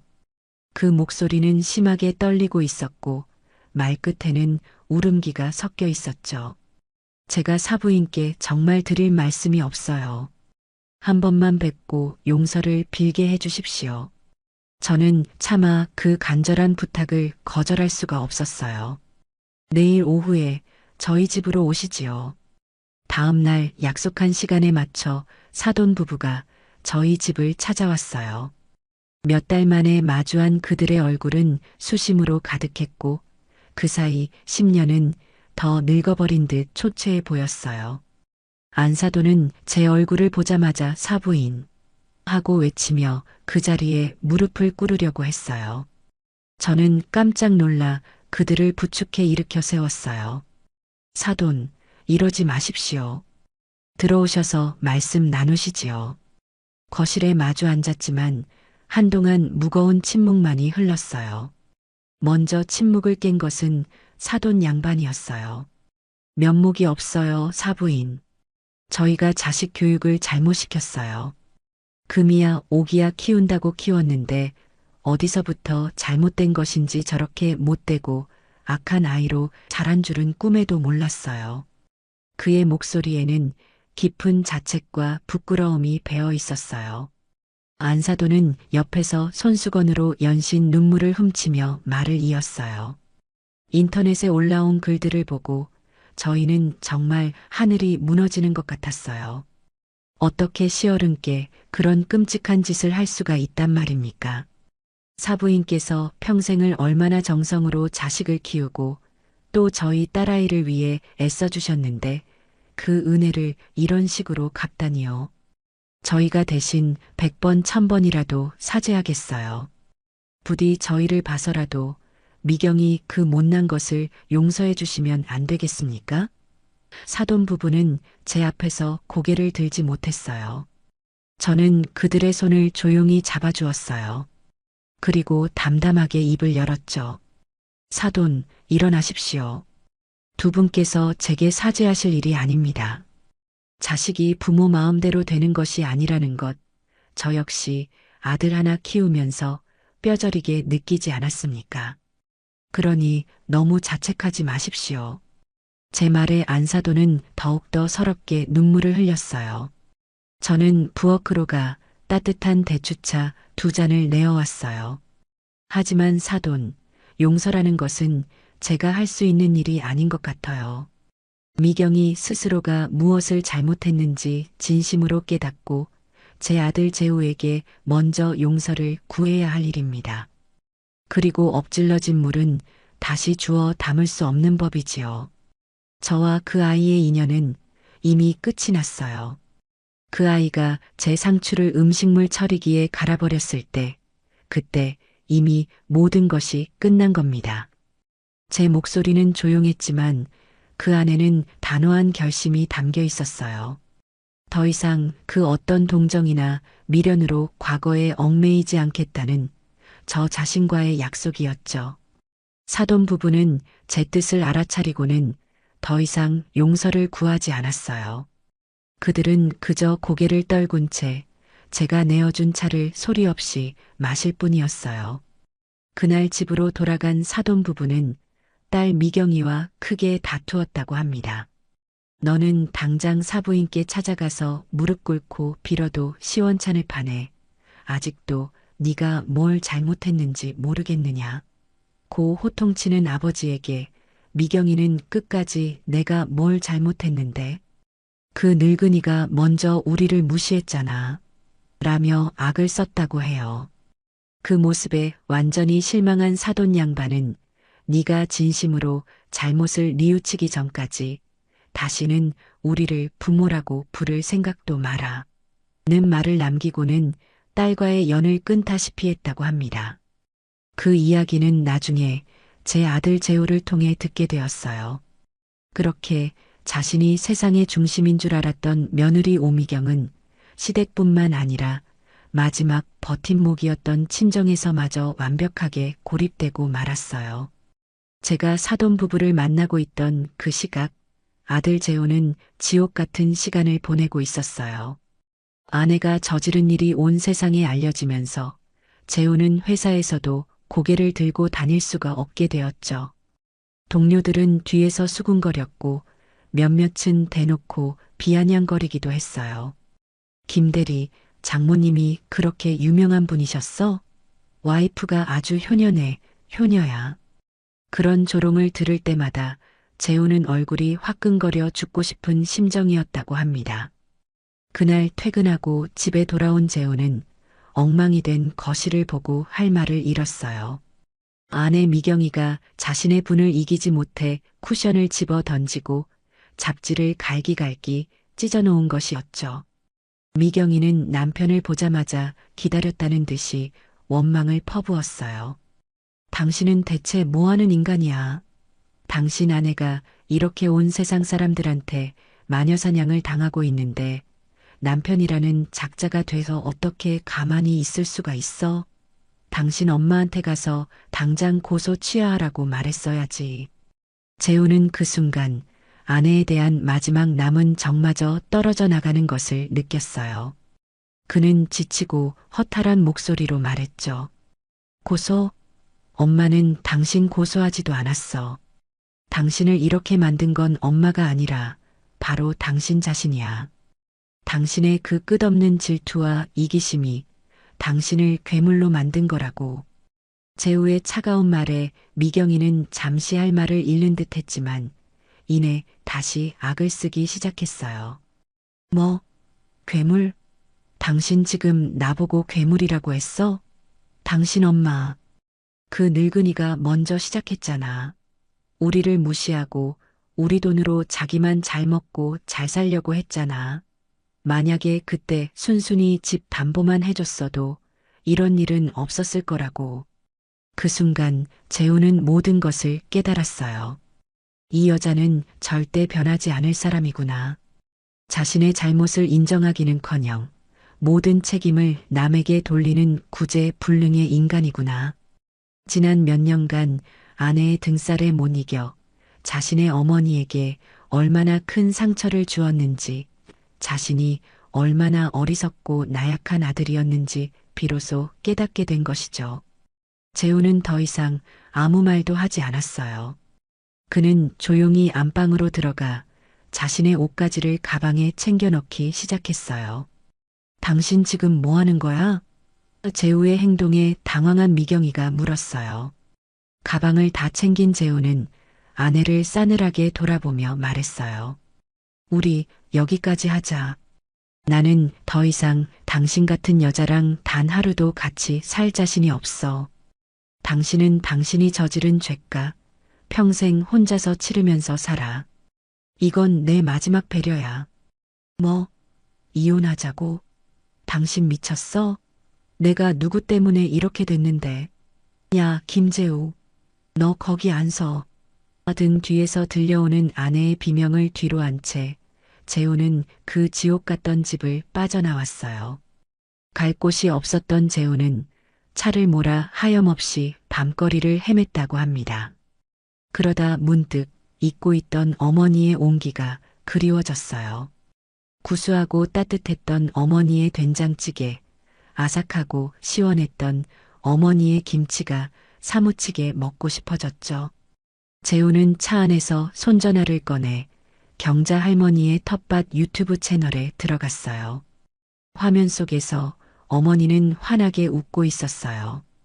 이웃들과 함께 웃고 일하고 음식을 나누는 어머니의 모습은 그가 기억하던 그 어느 때보다도 행복해 보였어요. 재우는 어머니의 행복한 모습을 한참 동안이나 멍하니 바라보다가 결국 참지 못하고 어린아이처럼 소리내어 울기 시작했어요. 자신의 어리석음과 나약함 때문에 저 행복의 울타리 안으로 다시는 들어갈 수 없게 되었다는 사실이 너무나도 서러웠기 때문입니다. 한참을 울던 재우는 눈물을 닦고 결심했다고 합니다. 지금 이런 꼴로는 도저히 어머니를 뵐 면목이 없다고. 자신의 삶을 스스로의 힘으로 바로 세우기 전까지는 어머니 앞에 나타나지 않겠다고 말입니다. 그는 차를 돌려 제가 사는 동네 어귀의 어두운 길가에 차를 세웠어요. 그리고는 한참 동안이나 불이 환하게 켜진 제 집을 멀리서 바라보기만 했어요. 감히 다가갈 용기도 문을 두드릴 자격도 없었기 때문이죠. 그날 밤 제 아들은 비로소 길고 길었던 방황을 끝내고 진짜 어른이 될 준비를 하고 있었어요. 그리고 저는 그 모든 것을 아직은 알지 못하고 있었어요. 홈쇼핑 방송 날이 밝았어요. 저는 평생 흙만 만지고 살았지 방송국이라는 곳은 텔레비전으로만 보던 세상이었어요. 낯설고 두려운 마음에 밤새 한숨도 자지 못하고 뒤척였죠. 동이 트자마자 저를 데리러 온 서준 총각의 차를 타고 서울로 향하는 내내 제 심장은 쿵쾅거리며 제멋대로 뛰어댔어요. 할머니, 청심환이라도 하나 드실래요? 제 긴장을 눈치챈 서준 총각이 걱정스럽게 물었지만 저는 애써 괜찮은 척 고개를 저었어요. 그래, 김경자. 너는 혼자가 아니야. 너를 응원해주는 사람들이 있잖아. 정신 똑바로 차리자. 속으로 몇 번이고 되뇌었죠. 방송국에 도착하니 그 거대하고 복잡한 풍경에 저는 그만 압도당하고 말았어요.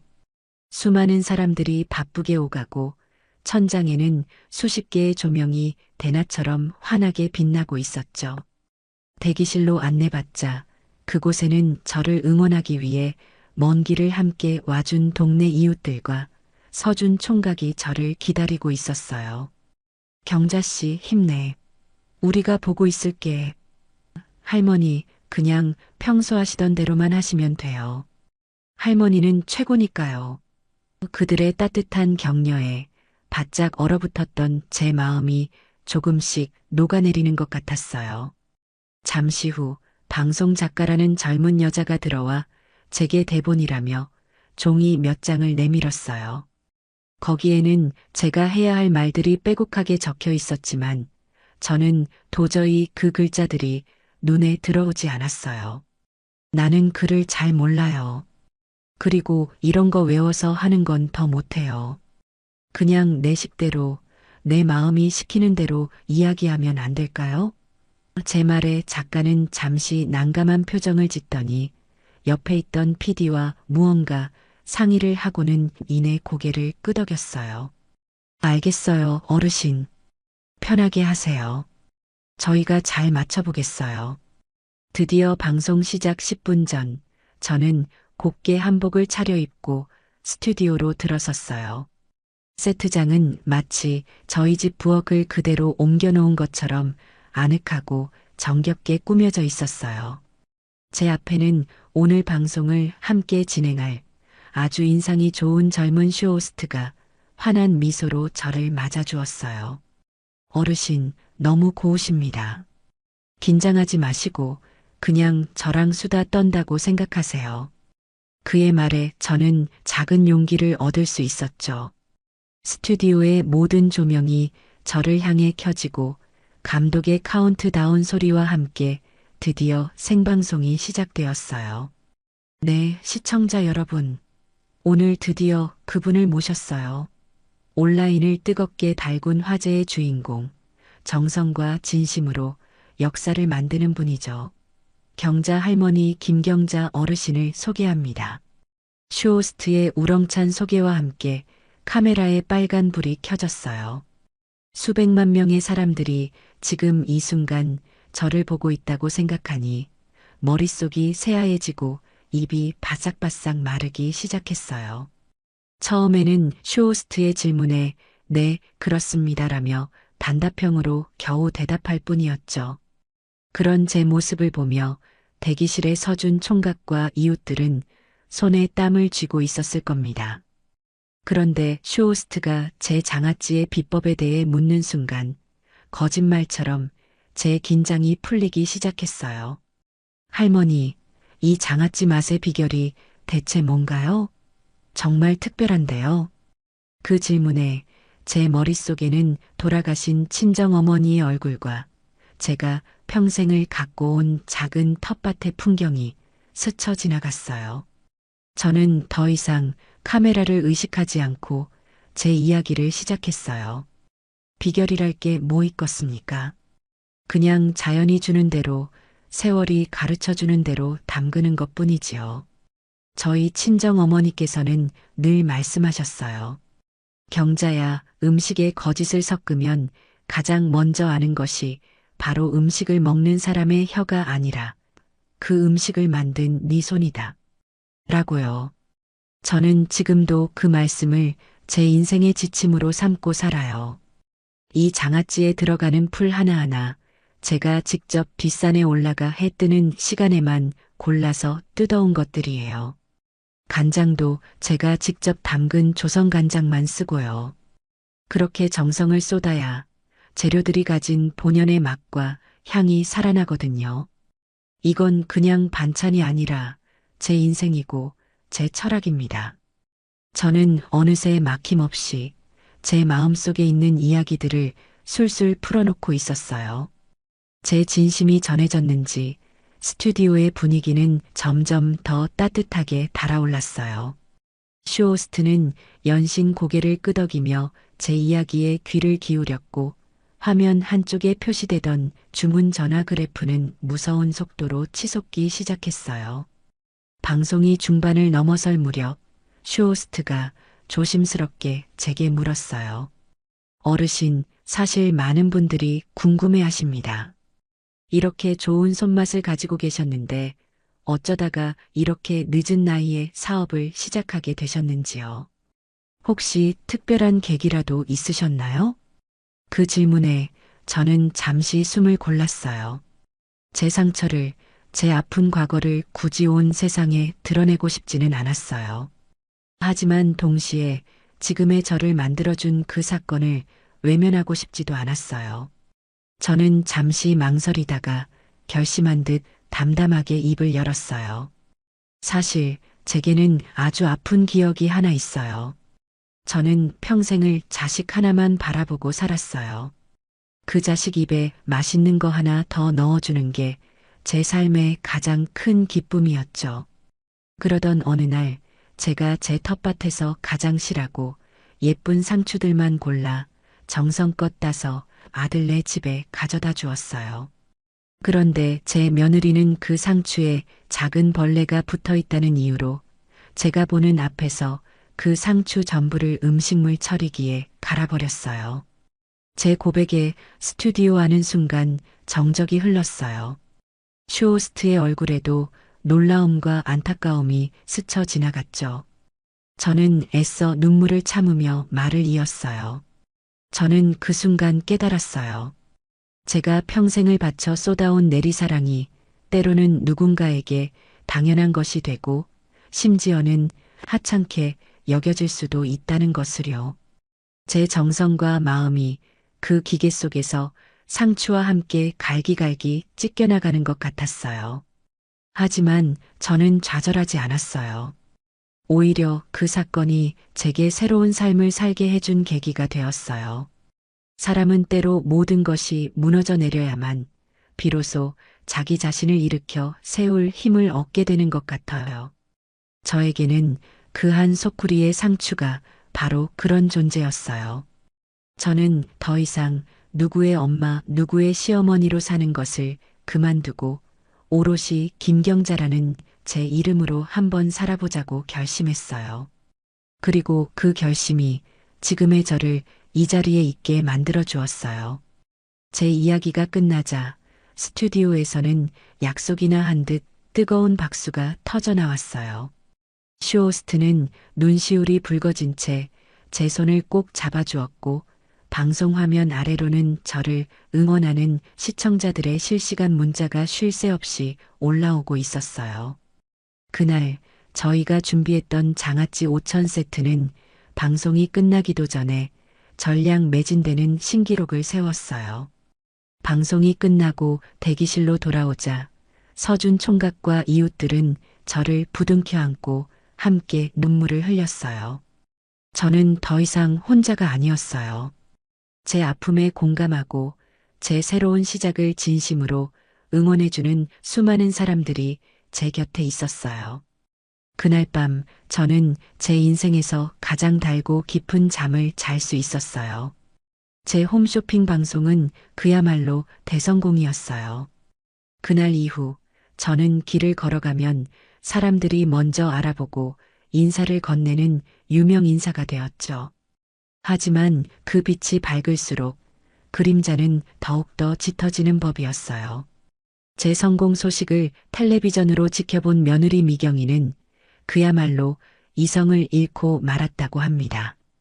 자신은 이혼 서류를 받고 친정에서마저 외면당해 하루하루를 지옥 속에서 보내고 있는데 저는 온 국민의 사랑을 받는 국민 할머니가 되었으니 그 질투와 분노를 감당할 수 없었던 것이죠.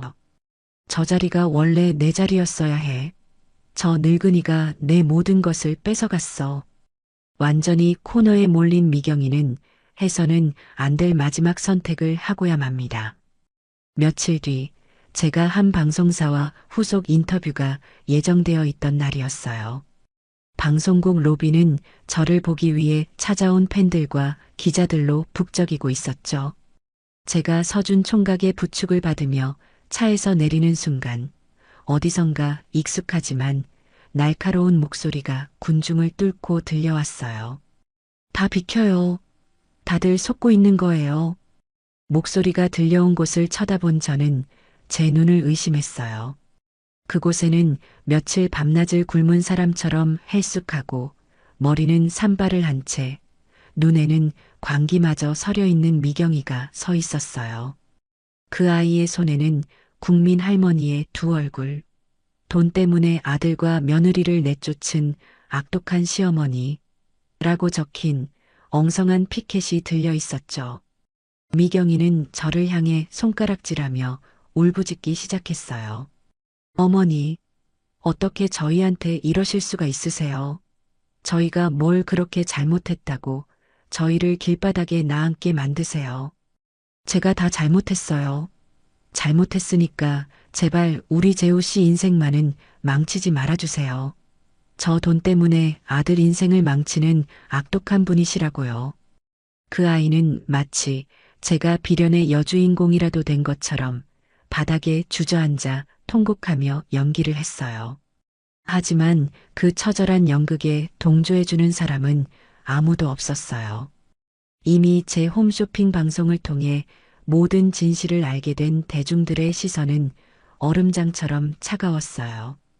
오히려 여기저기서 미경이를 향한 비난의 목소리가 터져나왔어요.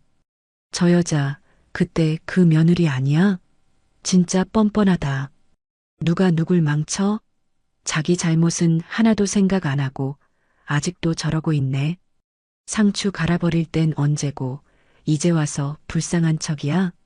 당신 같은 사람 때문에 진짜 피해자들이 욕먹는 거야.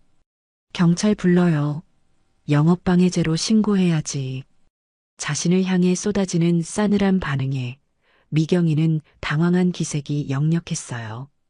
자신의 마지막 발악이 아무런 효과도 없다는 것을 깨닫자 그 아이의 표정은 분노와 절망으로 일그러졌어요. 그때 서준 총각과 방송국 보안 요원들이 달려와 제 앞을 막아서며 미경이를 제지했어요. 저는 그 어깨 너머로 넋이 나간 채 주저앉아 있는 미경이를 마지막으로 바라보았어요. 그 아이의 눈에는 더 이상 증오나 분노가 아닌 모든 것을 잃어버린 사람의 공허함만이 가득했어요. 저는 그 아이를 향해 어떤 말도 하지 않았어요. 그 어떤 말보다도 제 침묵이 그 아이에게는 가장 큰 형벌이 될 것이라는 것을 알고 있었기 때문이죠. 저는 말없이 몸을 돌려 방송국 안으로 들어갔어요. 제 등 뒤로 수많은 카메라 플래시와 함께 미경이의 처절한 울음소리가 들려왔지만 저는 단 한 번도 뒤돌아보지 않았어요. 그것이 제 인생에서 그 아이가 등장하는 마지막 장면이었어요. 시간이 약이라는 말이 있지요. 며느리가 방송국 앞에서 벌인 추악한 소동도 세월의 흐름 속에서 조금씩 사람들의 기억 저편으로 잊혀갔어요. 그 사이 제 아들 재우는 미경이와 법적으로도 완전히 남남이 되었어요. 재우는 이혼 과정에서 아내에게 남은 마지막 재산의 일부를 위자료로 떼어주었다고 합니다. 그것이 자신이 저지른 과오에 대한 최소한의 책임이라고 생각했던 모양이에요. 그 후로 미경이가 어떻게 살고 있는지 저는 더 이상 듣지도 궁금해하지도 않았어요. 제 인생에서 완벽하게 지워버린 이름이었으니까요. 제 사업은 날이 갈수록 번창했어요. 홈쇼핑 방송의 성공 이후 저희 경자 할머니의 텃밭은 전국적인 브랜드가 되었죠. 백화점과 대형마트에서도 입점 제한이 쇄도했지만 저는 무리하게 사업을 확장하지 않았어요.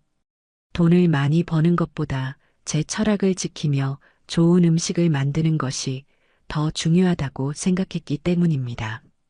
그러던 어느 가을날 우체부가 제게 작은 등기우편 하나를 건네주고 갔어요. 발신인의 이름은 김재우. 제 아들의 이름이었어요. 저는 한참 동안 그 편지를 손에 든 채 차마 뜯어보지를 못했어요. 그 아이가 또 무슨 변명을 늘어놓았을까? 무슨 부탁을 하려는 것일까? 복잡한 마음에 가슴이 답답해져 왔죠. 하지만 용기를 내어 편지 봉투를 뜯었어요. 그 안에는 제 아들의 서툰 글씨체로 빼곡하게 채워진 편지지 여러 장이 들어 있었어요. 어머니, 죄인 아들 재우입니다. 편지는 그렇게 시작되었어요. 편지 속에는 그 흔한 변명이나 핑계가 단 한 줄도 적혀 있지 않았어요. 오로지 자신의 어리석음과 나약함에 대한 절절한 후회와 제게 지은 죄에 대한 참회의 고백만이 가득했어요. 어머니, 저는 이제야 제가 얼마나 큰 죄를 지었는지 깨닫습니다. 저는 아내의 이기심과 허영심을 막지 못했고 오히려 그 옆에서 동조하며 어머니의 가슴에 대못을 박았어요. 어머니께서 평생을 바쳐 지켜온 정성과 마음을 저는 고작 제 한 몸 편하자고 헌심짝처럼 내버렸어요. 저는 아들로서도 한 인간으로서도 자격이 없는 놈입니다. 어머니께서 그 상추를 들고 저희 집 현관을 나서시던 날 저는 붙잡았어야 했어요. 무릎 꿇고 빌었어야 했어요. 하지만 저는 비겁하게도 그러지 못했어요. 그날 이후 저는 단 하루도 편히 잠을 이룬 날이 없어요. 어머니께서 홀로 얼마나 외롭고 힘드셨을지, 얼마나 많은 눈물을 흘리셨을지 생각하면 제 자신이 너무나도 혐오스러워 견딜 수가 없어요.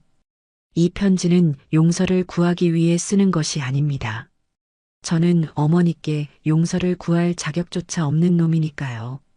그저 제 죄를 고백하고 어머니께 아주 조금이라도 속죄하는 마음으로 살아가고 싶을 뿐입니다. 편지를 읽어 내려가는 동안 제 눈에서는 저도 모르게 뜨거운 눈물이 뺨을 타고 흘러내렸어요. 아들의 글씨 위로 눈물이 떨어져 잉크가 번져나갔어요. 저는 그 편지를 가슴에 품고 한참을 울었어요. 아들에 대한 원망의 눈물이 아니었어요.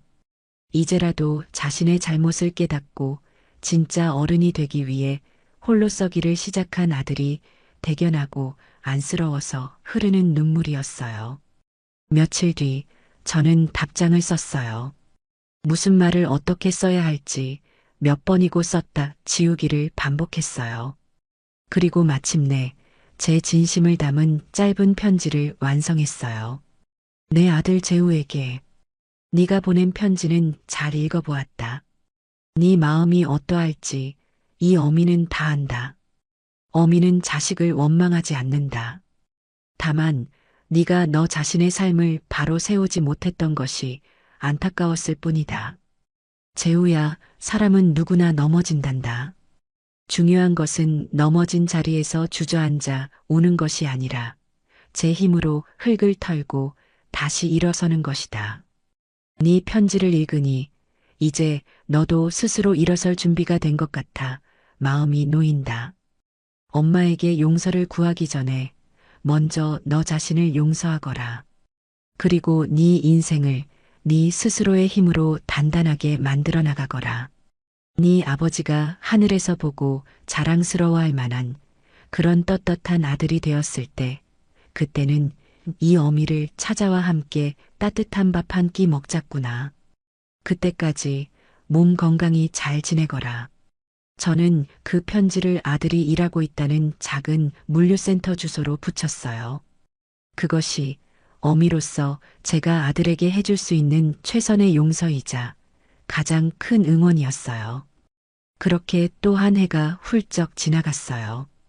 경자 할머니의 텃밭은 이제 단순한 식품 회사를 넘어 지역사회와 함께 성장하는 사회적 기업으로 자리 잡게 되었어요. 저는 사업 수익의 일부를 떼어 형편이 어려운 동네 학생들에게 장학금을 지원하고 혼자 사는 노인분들께 매주 밑반찬을 만들어 나누는 일을 시작했어요. 돈을 버는 것보다 제가 받은 사랑을 다시 나누는 일에서 더 큰 보람과 행복을 느꼈기 때문입니다. 어느덧 첫눈이 내리는 겨울이 찾아왔어요. 저희 작업장에서는 연말을 맞아 동네 어르신들과 장학금을 받는 학생들을 초대해 작은 잔치를 열기로 했어요. 잔치 준비로 분주한 작업장은 명절을 앞둔 시골의 큰 집처럼 온기와 활기로 가득 찼어요. 바로 그때 작업장 문이 조심스럽게 열리며 한 남자가 들어섰어요. 이전보다 살은 조금 빠졌지만 한결 단단하고 건강해 보이는 얼굴. 제 아들 재우였어요. 재우는 제게 다가와 아무 말 없이 깊이 허리를 숙여 인사를 했어요. 그 모습을 본 서준 총각과 동네 이웃들은 잠시 어색한 침묵을 지켰지만 이내 따뜻한 미소로 재우를 맞아주었어요. 아이고, 재우 총각 아니야? 어서 와. 잘 왔다. 밖에 추운데 이리 와서 뜨끈한 국물이라도 한 그릇 들어요. 재우는 그날 잔치가 끝날 때까지 말없이 굳은 일을 도맡아 했어요. 무거운 짐을 나르고 음식을 나르고 뒷정리를 하면서 연신 구슬땀을 흘렸죠. 잔치의 주인공이 되려고 하지 않고 묵묵히 자신의 자리에서 최선을 다하는 아들의 모습을 보며 저는 비로소 마음이 놓였어요. 저녁이 되어 모든 손님들이 돌아가고 작업장에는 저와 서준 총각, 그리고 재우, 이렇게 셋만 남았어요. 재우는 제 앞에 다가와 작은 봉투 하나를 내밀었어요. 어머니, 이거 제가 처음으로 제 힘으로 번 돈이에요. 많지는 않지만 어머니 따뜻한 옷이라도 한 벌 사 입으셨으면 좋겠어요. 저는 그 돈 봉투를 받지 않고 아들의 손을 꼭 잡아주었어요. 됐다, 아들아. 네 마음만 받으마. 대신 오늘 밤에는 여기서 자고 가거라. 내일 아침에 엄마가 아주 맛있는 밥 지어주마. 제 말에 아들의 눈에 그렁그렁 눈물이 고였어요. 네, 어머니. 그날 밤 저희 집에서는 아주 오랜만에 세 식구가 함께 잠이 들었습니다. 예전과는 모든 것이 달라졌지만 그래서 더 따뜻하고 평화로운 밤이었어요. 다음 날 아침 저는 동이 트기도 전에 일어나 텃밭으로 나갔어요. 밤사이 하얗게 내린 눈이 텃밭을 이불처럼 포근하게 덮고 있었죠. 저는 눈 속에서도 꿋꿋하게 자라고 있는 겨울 시금치를 한 움큼 캤어요. 그리고는 가마솥에 불을 지펴 아주 오랜만에 아들을 위한 밥을 짓기 시작했어요. 구수한 밥 짓는 냄새가 온 집안에 퍼져나갔어요. 아침 밥상에는 갓 지은 쌀밥과 뜨끈한 시금치국, 그리고 제가 가장 아끼는 산야초, 장아찌가 전부였지만 그 어떤 진수성찬보다도 풍성했어요. 저희 셋은 아무 말 없이 그저 맛있게 밥을 먹었어요. 밥을 다 먹고 난 아들은 저를 향해 다시 한번 깊이 허리를 숙였어요. 어머니, 잘 먹었습니다. 이제 가보겠습니다. 그래, 일 열심히 하고 또 오너라. 저는 더 이상 아들을 붙잡지 않았어요. 아들은 이제 스스로의 길을 걸어가야만 했으니까요. 대문 밖을 나서는 아들의 뒷모습은 더 이상 나약하고 위태로워 보이지 않았어요. 자신의 두 발로 세상을 향해 당당하게 걸어나가는 어른의 모습이었죠. 저는 마당에 서서 아들의 모습이 완전히 사라질 때까지 말없이 지켜보았어요. 그리고는 제 작은 텃밭으로 걸어갔어요. 차가운 겨울바람이 제 뺨을 스쳐 지나갔지만 제 마음은 더없이 따뜻하고 평화로웠어요. 저는 한 채의 집을 잃었지만 그 대신 세상 무엇과도 바꿀 수 없는 진짜 가족과 나 자신을 얻었어요. 하얀 눈밭 위로 새로운 봄의 희망이 저 멀리 떠오르는 아침 해와 함께 무럭무럭 자라나고 있었습니다. 있었습니다. 있었습니다. 있었습니다. 있었습니다. 있었습니다. 있었습니다. 있었습니다.